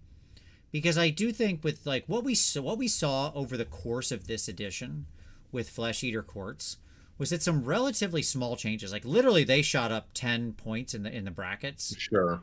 On one ability basically being dropped into the army. Yeah. Right? Now, right now they're propped up largely on, I agree, with like what Saul said, on like 2 scrolls. Okay. Yeah. But like if we give them within the mix of what we're talking about here, 1 or 2 scroll rewrites, some new interesting we change around maybe some new interesting options or abilities, we could get there. That this feels doable. Right? Sure. But does that not just make them like does it not just make them stronger in an already spammy strong lineup? Maybe, but again, like remember this is going to come out at the same time that points updates happen. Yeah. So they'll be taking all of that into account, right? So like if they know they're fixing certain things, then I would just expect the points to account for that, because these rules don't actually go live until the GHB comes out, at which point we'll also get the new points. Interesting. The summer battle scroll. So you can't play these in events until the GHB drops. Yeah. I mean, you can play them. Like, nobody's going to come to your house and arrest you. But yes, but they won't be legal at events until the GHB drops. Yes. Correct. That's right. Okay. So yeah, I think that like again, that can be compensated for. So like, if we added this new stuff and we know it's going to make potentially Morbeg Knights even better, they can just account for that and bump the points on Morbegs accordingly. Yeah. Right. But then because Morbegs go up 40 points, you'll have a wider selection of options now that are actually interesting because these 2 scrolls got rewritten, and this new ability over here makes this other scroll really interesting and good now, and so on and so forth, right? So. Yep. Okay. All right. Blop. Ossiarch. Benone Reapers. OBR.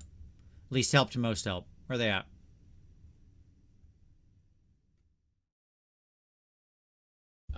They need some help. Yeah, I agree. I'd kind of think they're down here, like maybe a little 50-50-ish, kind of toeing in a little of both, right? Yep. Mm-hmm. Yep. Mm-hmm. How possible is it? I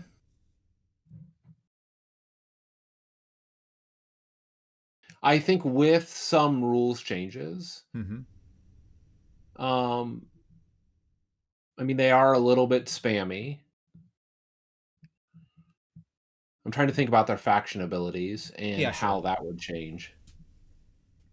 Saul Rothman, while you're thinking, by the way, said at World Teams there are 279 Morbeg Knights across all the teams. Wow. I believe that. That's a lot. I believe that. The bonobos. I think they're just somewhere in the middle. I agree. I think that's exactly right. That's where I kind of dropped them. They feel like it feels pretty middling possibility to me. Yeah. I agree. Okay. Here's a tough one. Fire Slayers. I mean, we're gonna put them way up here and like needing a lot of help, right? Like they need. They of course need help. Yes. The question is how much help can they get with what they have? And I like, much like ogres, I don't know that they can get the help that they need with these updates. I agree with you actually on this one. I think it's rough for them. I really do. I think given the sort of lack of units and the way the rules are structured and the way the game is structured, it's just they're in a really rough spot. I think they're probably about equivalent with ogres on help needed, but I think they're just lower on possibility. I just think it's going to be hard unless this was just absolutely massive in the rewrite, and I think it's just bigger than it's reasonably going to be, even in my wildest dreams. They need models. Like they need at least 2 more units. Yes. Yeah. It's too many rewrites, too many new units needed, too much playstyle change. Like, it's just too much for the scope of this. Yeah. Like, they definitely need more, like, they need some more fast cav. Like, they need mobility, first of all. Mm-hmm. And they need something that's not, like, bad, slow infantry. Yeah. Again, I think that you can improve them some. It's just not going to super move the needle. That's what it comes down to. Correct.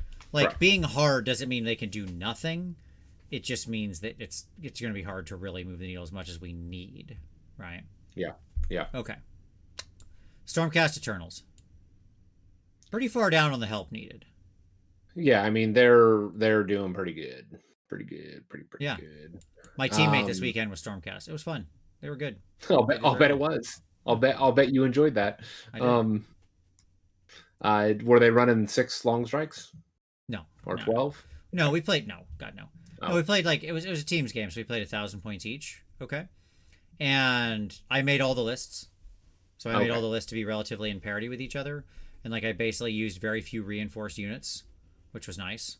Only where it absolutely made sense, where units were really small base. If people had units of 3, I would reinforce those or something. But nobody had the hyper expensive stuff. It was good. It was really good. So. Yeah, I mean, they live down there. What about possibility? I mean, they could get a lot better by I actually think it's super possible to improve the living heck out of these guys. I think I think they're way up here on almost the most possible. There's so much you could do with so little with them. Correct. But they need it so little. And there's so many war scrolls, right? There's so many war scrolls that even just a couple tweaks could actually send them into the stratosphere accidentally. Right. Because of how those things interface with the multitude of scrolls. Yep. I think things that they need are largely in the enhancement section, which is pretty shapoopy right now. Yep. Right. As far as I'm counting battle formations as part of that, but whatever, that whole section is kind of yep. Whatever. All right. Here we go. Caradron Overlords. Can we just put them in the top left corner right now? Yeah. Yeah. Most help needed, least possible to actually do what we need to do. Poor guys. Like, they're the top left corner. They're just anchoring that whole. They are the pin holding this little thing in place, right? Yep. There's nothing else that can be said. We can do some stuff. We can do stuff, but without a redesign, without units, without like just it's got to go ground up to get them to where they need to be. Yeah. Yep. Okay. All right. Seraphon, lizard people, lizard man. I don't think they need the help, but I think that it's pretty possible that it would help them. Yep. I think they're probably about like a little into the most possible, but just so. Yep. But, you know, kind of, they could use some. I think there's where they need the help is largely on the monster side, which really sucks right now. So let's get a couple monster scroll rewrites. Yeah. Let's get some new enhancements and stuff like that that actually make the monster section work in a more interesting way. But they've also said that they're not doing multiple war scroll rewrites. It's it said everybody gets at least one. That doesn't mean you couldn't get 2 or 3. Okay. Like if they did the Stegodon, they could do the Stegodon Chief as well. Don't get my hopes up. Rewrite. I'm just saying it's quite reasonable if you're going to rewrite the Stegodon to also rewrite the hero on Stegodon. Okay, I don't think I'm like often in Fantasyland with that one. Sure. Right? That feels doable. Yep. Okay. And somehow in the chats we have Cygnus Maximus talking about lava surfing fire slayers with magma dogs on their boards with them. Now we're talking. Yes. That is what I want. Now finally we've gotten to the good stuff. Yeah. Get the sculptors on the phone now. Okay. Yeah, like they could do some work. I agree, Zexy, who said like, some spell lore work, a little bit of monster work, stuff like that. Like there's some real monsters. Do Seraphon have their own manifestations yet? No, they don't. No, they will get them at some point, but yeah. I assume one will be snakes. It's always snakes. Why is it always snakes? Sure. Okay. Snakes coming out of boxes or something. Yeah, sure. It'll be. I brought you a gift. What's in the gift? Oh, you always bring bad gifts. It's always snakes. It's not snakes, it's frogs. Okay, so at any rate, corn. Boop. Yeah, I mean, corn I think could it borders the line between most help and least help. Agreed. And I think it's certainly possible that they could get some performance out of just a couple small tweaks. Yeah, I agree completely actually here. Because the reality is just things like changing their list building has already had, a very positive impact. Yep. I mean, again, I'm not saying it's like a sunshine and roses out there, but that was a huge deal, the way they changed the list building, because Khorne had like really janky list building, right? Yep. So it's a good example of how like changing one line in the army building section made a big difference on the feel of that army. So yeah, I think you could definitely got some good possibility there. They've got some good meat. What we're all waiting for is the book, which is coming relatively soon. It's up on the It's on the like map of the things that's happening, and we want to see what is new Korghos Khul. What does now ascended Korghos Khul look like? That is. I don't think we'll get that though. Like I think that's the new model in the new book. I don't think that. No, we won't get it for this. I'm saying we'll get it for whenever the new book comes, which isn't that far away. Sure. Okay, cool. Soulblight. They're way down here in least help. I'm just gonna say that right now. Their new book is probably like the best of 4th edition. Yeah, it's gas. It's still lacking in a lot of ways, but honestly, I think they're way up here in most possible. Like we could just do a few tweaks, add a few extra options to them. Yep. And they'll coast till 5th edition. Yeah. Yeah, exactly. Like they're such a strong foundation to work from here. That they're in a very good place. They're slightly towing off the map, honestly. There's so little help they need, but it's very possible. Okay. Lumineth Realm Lords. Oh god.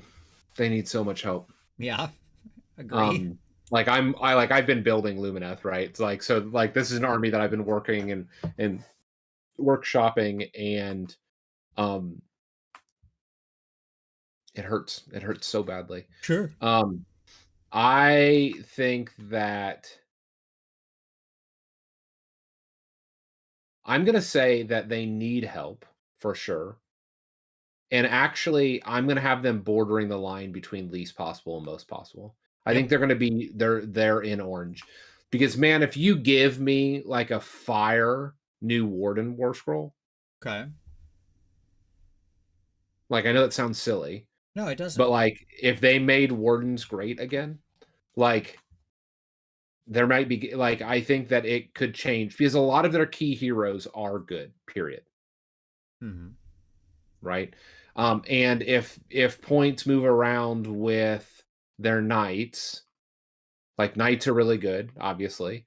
They're super expensive now, but they're really good. Yeah. But if the like wardens were more valuable, if a couple of the units moved around, I really like a couple abilities. I think there could be gas there. A new spell lore, maybe. Like I can imagine a spell lores associated with the different elements. Like that just seems to make sense. Agreed on all of this. Yeah, in fact, I think they're a little bit even more into I'm gonna put them a little farther into most possible. Yeah, I agree. Yeah. Okay. Izzy's issues. Whenever there's a show like this, it encouraged me to actually go find out more about the game overall and not just my 5-person play group. Well, one, that's not bad. But two, it's good you got such a nice regular play group. If you all are having fun, then you're playing the game the right way. Who cares what everybody else is doing? All right. The Daughters of Cain. I mean, it's rough. It's rough in the Daughters of Cain world. Mm-hmm. Yeah. Yeah. You've spent a lot of time with those girls. I have. I've played them quite a bit. It's real rough in this current world. Yes.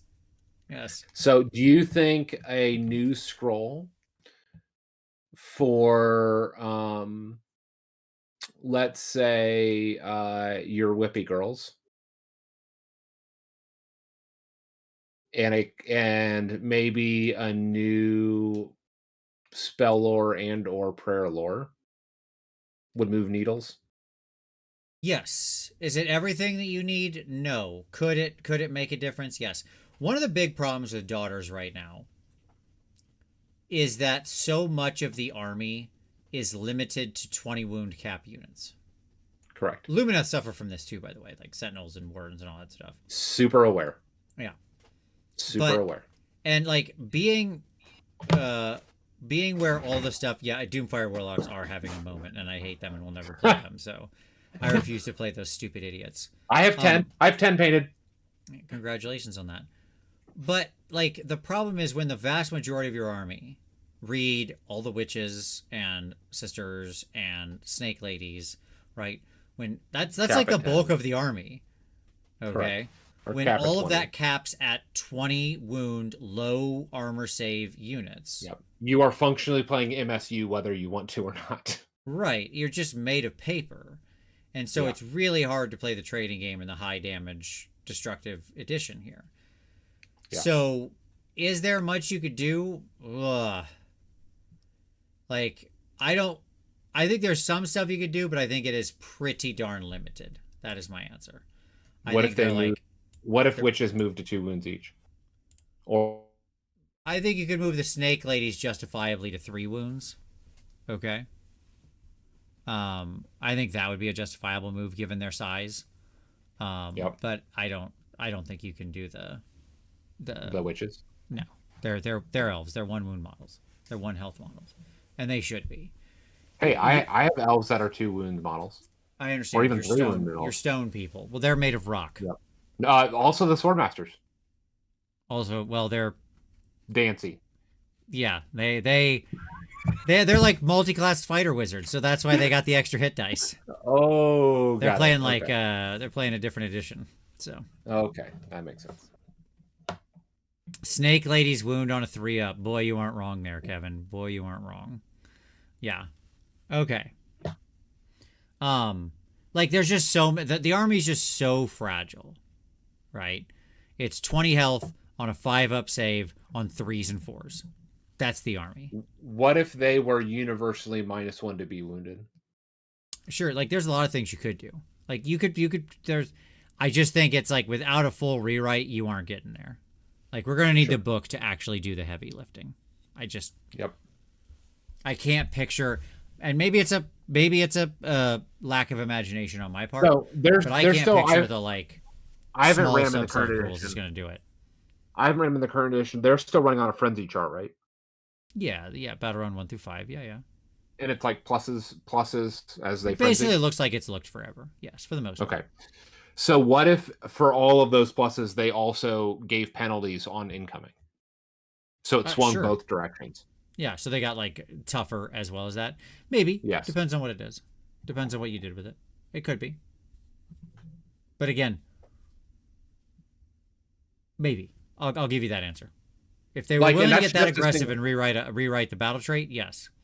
Well, and that's just a single mechanic, right? Like that's just a single trait. Mm-hmm.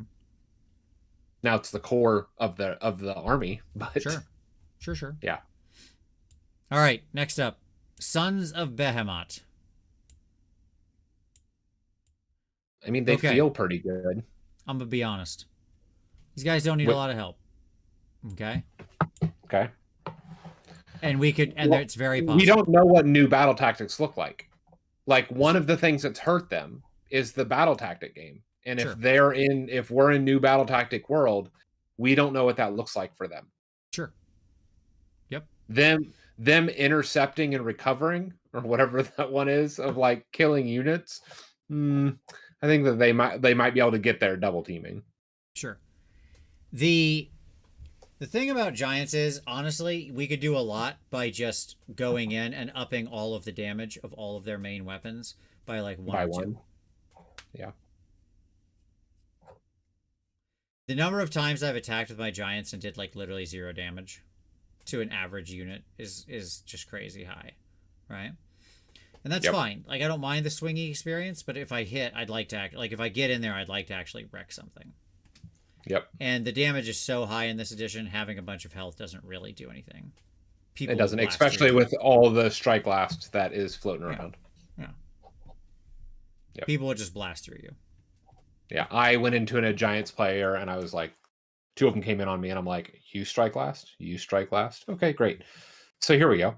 Right? Yeah, exactly. And just like lifted one, damaged the other, and it's, pick which of my 3 or 4 units you're in combat with you'd like to hit. Yep, exactly.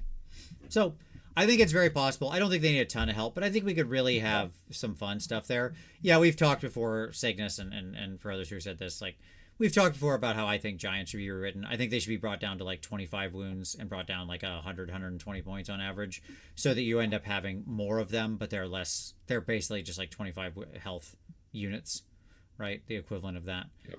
With broad being at 30. And like just change a couple other things and you're in a good place. Okay. Well, he was making people strike last as a destruction player. Cruel Boys. Yeah, I was to say, what do you mean? I was only playing Cruel Boys. Yep. Well, no, Cruel Boys and Iron Jaws. So I had 3 strikes last options in my army. You're doing big wall. Okay. Yep. No, right. no. Okay. Army of Renown. The Hurtland Hogs, baby. Oh, yes. Piggies. Pure gas. Right on. Best one in the game. Sure. All right, let's talk Nurgle. Least help to most help. Where are they living? Flies are back. Yeah, they've been doing okay recently. Like I'll say it this way. They've been doing, I mean that literally. They've been doing okay. Yeah. They've been on a trajectory to okay. Yep. I don't know, man. I think they probably need help. So they're in blue. Yeah. And I think that they're like strong blue edging towards orange. I agree with that. I think again we've seen what just a few small changes can do, right? So in my mind, again, a few small changes could push them more. Their biggest problem has often been damage. The flies being back has helped a lot with that to some degree. I think a few other small tweaks, and you could get them in a relatively good place. You know, I think they're probably like there, somewhere like that. Sure. Yeah, I would agree with that. Pretty middle-ish. I think most of what you could do with them is expand a lot of the fun and different builds. And you know, because they've got a lot of their fundamentals have been improving over the course of AoS. Okay. Completely agree. All right.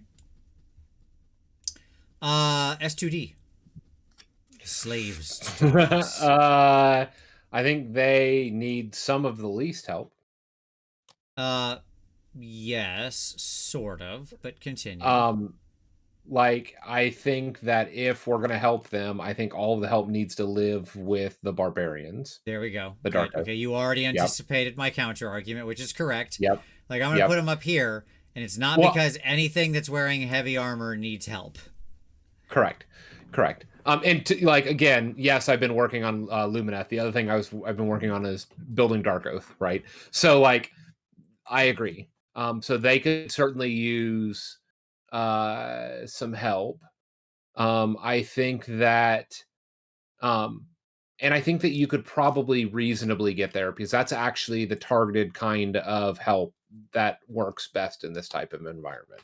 Is hitting like a sub faction within, or a sub keyword within the larger world. Yeah. I think, again, you've got some challenges where, like, it's so funny that there's sort of one minor thing they could do, which is they could make the, what are they called? The Dark Oath, like the Warcry Warband or whatever it is. If that thing was reinforceable, that would actually do a lot of work. The Ravagers? Yeah, that'd be great. Yeah. Right? Yeah, it's so funny how much work that would do. Yeah. But I've got an idea.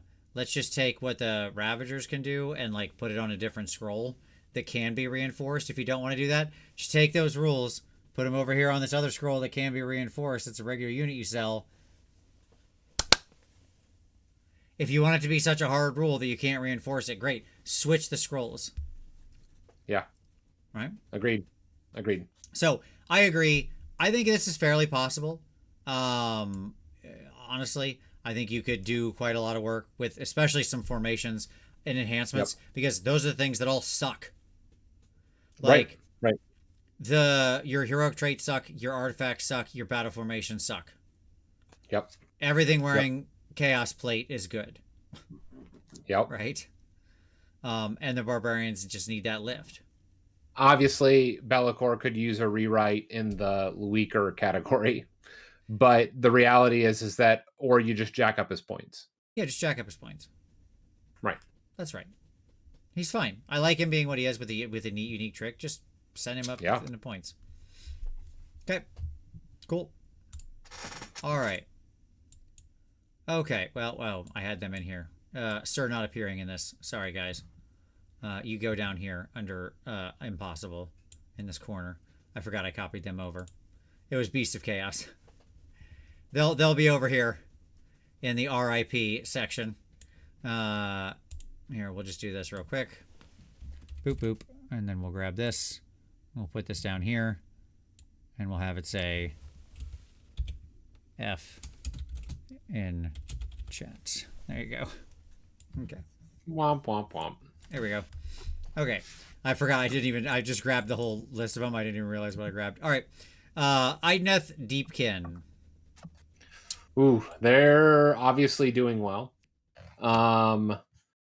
I think that they, or at least one rendition of them is. I think that they're probably living in green. And I mean, they could certainly get better. Like, I'm thinking about some of the infantry. So I could see them like green edging into maroon, magenta. Yeah, I think they're pretty possible. I think they're all the way over here in magenta. Okay, pretty strongly. Okay. Because I agree. I do think, like, with a couple of very targeted war scrolls, like, they've got a lot of good juice here, but, like, Namarti kind of just suck. Again, It's ultimately the glass cannon, wound, health, low armor problem. So they need to figure out how they're going to deal with that. But if they can solve a little bit of that with some armies, they can solve it with all of them, right? Like, we could get there. And if you had a couple things that actually let the Namarti do some interesting stuff, wouldn't take many rules, right? that would be fully possible. So I think they're actually pretty possible. They're already a good army, especially in the hands of like a high skill player. It's just they have a very, very, very high skill floor, right? So, yeah. Okay. All right. Who's next? Zinch. Our Zinchy boys. Where's Zinch going? They need some help. Yes, they do. They are struggling. And if not played by like Caleb Walters, they're in a tough place. Sure. Yep. Okay, I'm gonna make a bold statement. Okay. They're probably here, but they're way over on this side. We could actually do a lot with Zinch. It's very possible, with very little work. Yeah, I would agree with that. The right formation, a couple of the right enhancements, and 1 or 2 War Scroll rewrites, and we could be ripping here. Okay. And I know that because they were ripping, and then we did a couple of rewrites and broke them. Yeah, it's true. So if it was that easy to tear them down, it's got to be within the possibility to get them back up again. Yeah, that makes sense. Sylvaneth. I think that they have some interesting problems because all their foot units are trash. Outside of like skirmishy teleporty bullshit. Like they don't have real anvils outside of maybe tree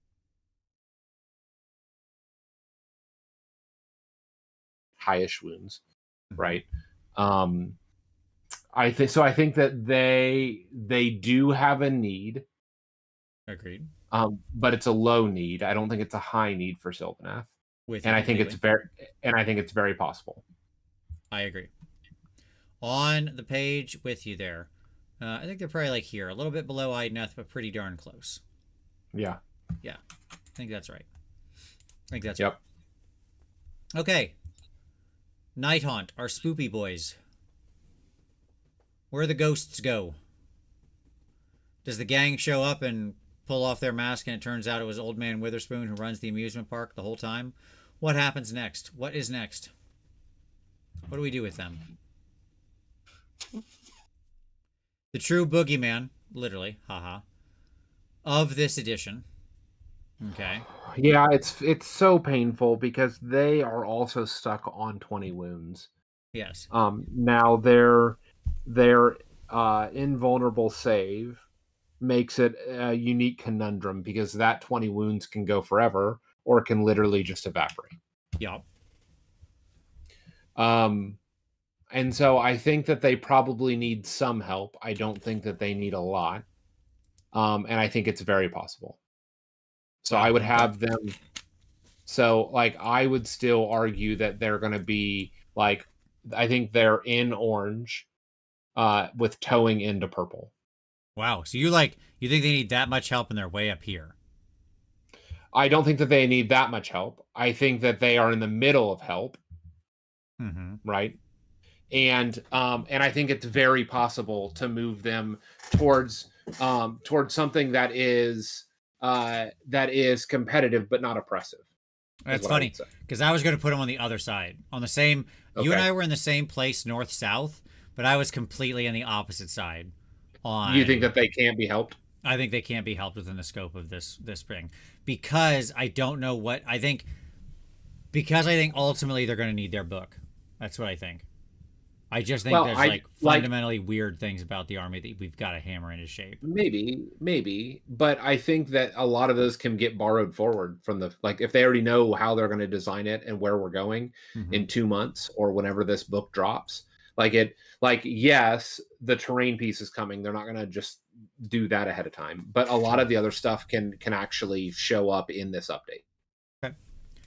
I'll tell you what, we'll compromise. We'll put them like right here in the middle. So I'll get them into orange and magenta, but just. Sure. Fair enough? Yeah. Okay. Yep. Cities.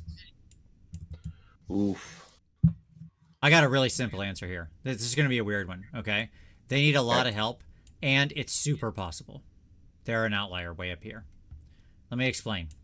Okay. Yeah, unpack that for me. Sure. With some new formations and enhancements and armies of renown that better mix the units together, and a couple of targeted war scroll rewrites. Okay, again, Steel Helm suffer from the same stupid thing we keep talking about, the infantry problem. Let's assume we can fix that, and like actually letting the knights be worth something. Okay, because they're like, it's amazing that that's like the bad heavy cavalry in the game. But anyways, like, or whatever, pick the knights of the cannon or something. Okay, like I don't care. The point is, with a few targeted war scroll rewrites and better integration of the various units, like, I really do think with a few targeted rules, we actually could just make the synergistic, multi, sort of, varied mixed arms force that they dream this could be, but they just fail to write the rules for. Yeah, I could see that. Okay. So, there you go. That's my army. That's my argument. All right. Gloomspite Gits. Gits. So, Gits are such a weird army, right? Because it's like 5 armies. And much like we talked about the difference between Dark Oath and the Chaos Plate guys, right? Yeah, like here's what I'll say. I think it's very possible, no matter where we put in their need for help, which I think they need help, right? Yeah. But I think it's very possible because it can be so targeted to keywords and subfactions. Like, okay. I think the ghettoization of them actually makes it so that they're more able to be fixed, because they can create like blanket item options that are super powerful for certain sub like factions or whatever. Yes. We could also just do new armies of renown focused on the other sub factions. Correct. Right? Correct. Yep. Yeah. I agree. Okay. Getting down to the end here. All right. Did I save my favorite 3 armies for last? Yes. Was that intentional? Not really. It just sort of happened. Subconsciously, I was doing that. All right. Auric War Clans. Again, technically there's 2 of these, but whatever. We'll treat them as 1 for this. Because like blah, blah. Okay. Ironjaws and Cruel Boys, right? Yep. So who are we doing first? Let's do, well, I mean, I don't know. Whatever.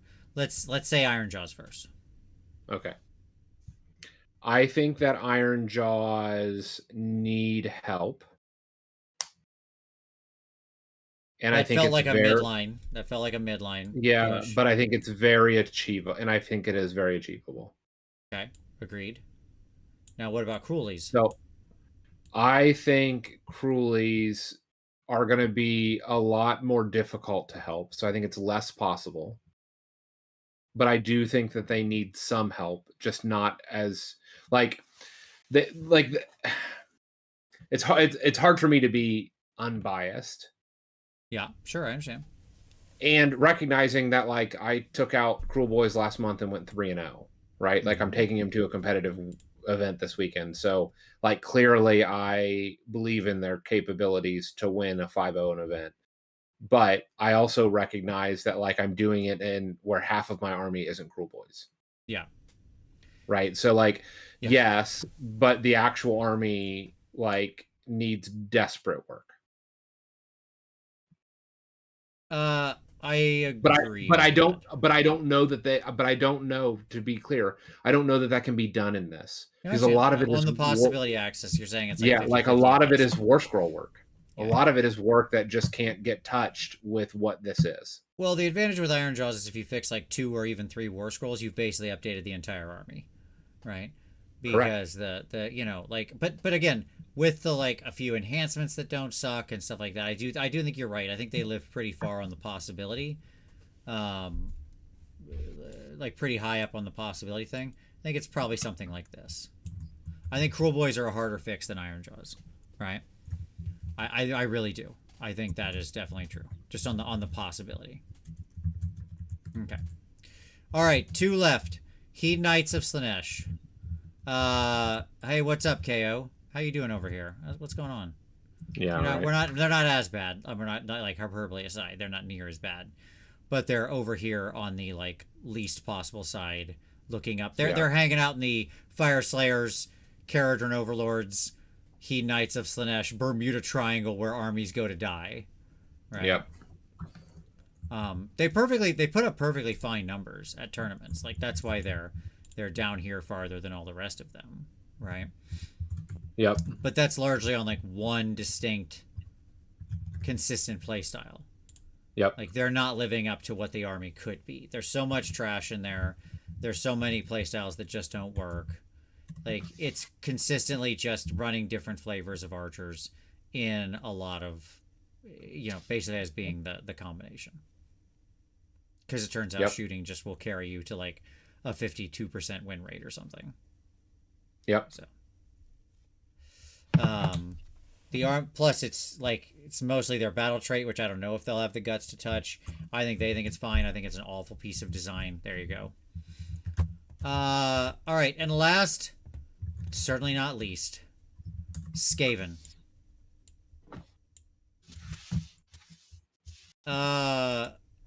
My feeling on Skaven. So Skaven really suck right now, win rate wise. I don't know if you've looked, but it's rough out there. Okay. Yeah. I played them. I played them at Havoc in January. I know exactly what it looks like out there. Like, didn't Cruel Boys start out okay with the index? Couldn't we just make them a little less random? And that's a big help. They did start out okay with the index. Then all of their good toys got broken. They unbroke a few things in the last battle scroll, but yes. Look, Skaven are consistently in the bottom 3. They have been for a while now of like performing armies with like win rates sometimes starting with the number 3. That's rough.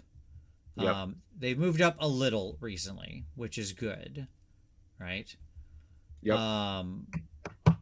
There's a ton of war scrolls. So it's not like, unless they really are just turning on the fire hose. Oh, Billy, you found the marble in the oatmeal. That means you get to drink from the fire hose. Unless that's what they do, it's really going to be like a tough run here. Now, at the same time, it's funny because they actually have perfectly decent heroic traits and artifacts. They're one of the few armies that do. Like, they actually have multiple good heroic traits and artifacts, which is crazy. Yep. Okay. My lists do not consistently have the same one in it. I often take many. Right? I gotta switch around based on the army I'm building. I hate their formations because of how they make you build your list, but they are highly effective. Yeah. That is to say, like, the Scryer one and the Molder one are both good. Yeah, agreed. The Verminous one and the Pestilence one both suck. Okay. But here we are, right? Yep. I think they do need some decent amount of help. Like, it's a sort of rough play experience. I'm very happy with what I've been able to do and put together with Skaven, but I'm like almost 50 games of Skaven in at this point, I think. Probably maybe even actually 50 in this edition that I've played. Yep. So, I mean, like, I feel like I'm a pretty good pilot of that army at this point, right? Like, I know exactly how to utilize my pieces. And so, but I think that they're pretty, like, they need a decent amount of help, but it's just, I think possibility-wise it's rough within the scope of what this probably contains. Yeah. I think we're just kind of saddled as Skaven as being kind of underperforming for the whole edition. Because we got saddled with, like, the bad launch book. Yeah. Yeah, I think that's legitimate. All right. There you go. We did it. We mapped them all, baby. So that's kind of the spread. Mostly what you would expect. Anytime you do a 4-box, depending on how you set up your 4-box, you either get a line like this or a line like this. Yep. We got the line like this. It's usually what you get. Yep. That's how things work in 4 boxes. You drift toward the middle. Yes, got to be a good pilot or paint 12 Rattling Guns, 18 Storm Fiends, or 180 Clan Rats, yeah. Well, I have like 170 Clan Rats, I think, or some weird number like that, just based on like what I had back in the day from pre-Warhammer Fantasy. Although, I guess I technically have 190 now, whatever, because I do have 20 of the new ones painted. Hey, there you go. But anyways, and yes, I only have 6 Storm Fiends, and I don't know, I have the full 6 Rattling Guns, but whatever. I don't ever run Rattling Guns. I actually don't like them very much. They're just annoying. Yeah, I mean, this is kind of the spread. we'll see. It's going to depend on kind of where do we end up? Yep. All right. Anything we want to leave everybody with here, Tom? A lot riding on Scourge of Ghyran. I hope they understand how much we're all putting our hopes on this thing. Well, with the GHB really is a Hail Mary. Like if it breaks the other direction and it's not stellar, like things were previously dire. Sure. Right? Like the local scene will be desolate. The new GHB could do a lot to help things if it's good, but what it's going to mean is that especially for the armies that are already out, you're just saddled with a sucky book for basically the rest of the edition, unless they keep doing these Scourge of Ghyran things. Right. Like they could do these narrative with every GHB release. They won't, but they could. They could. Like, do it at Christmas again. Drop more free content every 6 months. Let's go ham. As long as it's all in the app, I don't care. All right? Yeah. Like, shove it all in there. True. That's true. So, yeah, like, that's... Hades, I do think this is as crucial as the first edition GHB. I really do. Like, given, like, watching my local scene, watching event attendance, like, nearby, like, the engagement that we have with what was a very lively group, and it drifting away to War Machine and other games, like, yeah, it is really important that they get this right. Yeah. Darktron said, I prefer running Scourgers over Rallying Guns. So do I. I like Scourgers. Wish they would come down like 10 points. I don't think they actually are. Wouldn't that be great? I'd love, because they have the tax of the hero. Like, I think that you could afford to bring them down. Yeah, I think they should come down 10 points. But I actually like Warp Fire Throwers. They're still my favorite. I love Warp Fire Throwers because they fire off turn so well. They do. I just wish they were longer range. I mean, they're very short range. It means you've got to really use them well, right? Like, you got to be really thinking about your claw steps and stuff like that. What I like about them is if you can protect them in the late game, if you've got 6 of them, you can just push them forward. You can just 3 claw steps right into the enemy's face and be like, come at me. I dare you. I dare you to come near me. Sure. You will die in fire. Okay? Yes. When the army's getting thin and they don't have like a bunch of stuff to charge, they've got like 1 unit left that could come fight them. It's like, go ahead, move that unit up. Yeah. You have 2 choices. Run or die. Like, no, what it means is this. Oh, how good is your long charge? Yeah, exactly. Hope you get that 10-inch charge in. Right. That's exactly right. Like, that may, like, are they throwing 3d6 with +2? Okay, well then they're just going to stay outside your range. Yeah. Right. Yeah. But anyways, this isn't the Skaven show. Okay. Well, there you go, folks. I hope you found this helpful. Time will tell.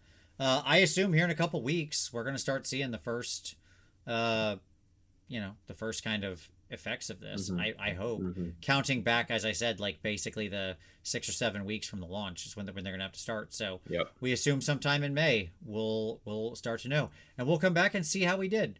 When the first article goes up, we're going to talk about them, obviously, for like 4 weeks, 5 weeks in a row. That's going to be the show, just us covering all of those. It's just going to be what we're talking about. So I'm going to try to have a lot of guests on who focus on those armies wherever I can. But anyways, hey, did you like this? Well, give it a like. Thank you to everybody for all the great comments. Really appreciate it. Don't forget you can super chat, throw some money at the show. That's very helpful. But if you're not using your money on that, it's okay. Because this week, the Kickstarter for the Art of, it's launched. It's there. So if you want to pick up your own the Art of book, there it is. The link is down in the description to go check that out. I would really appreciate it. It's awesome. Like I said, you can go get one book. You can get all the books. I mean, I know which one book I'd like you to get, but whatever book catches your eye. Dave runs a great Kickstarter. I'm very grateful to Dave for letting me do this, and I'm very excited to have this book in everyone's hands. Don't forget, new episode of Snarlcast is out, episode 6. Go give us a sub down there. Listen to Uncle Adam and I talk about indie games and indie game design. I hope it's insightful and fun, and it's only about an hour. Why not spruce up your day with some more of Uncle Adam's luxurious voice in your ears, and then also I'm there. And of course, there's all the other links down there, merch store, affiliate links. Hit up all those things, save yourself money, help out the channel. It's really appreciated. Tom, thank you so much for being here, brother. Always. All of you, thank you so much for watching. We really appreciate it. as always, we'll see you next Wednesday.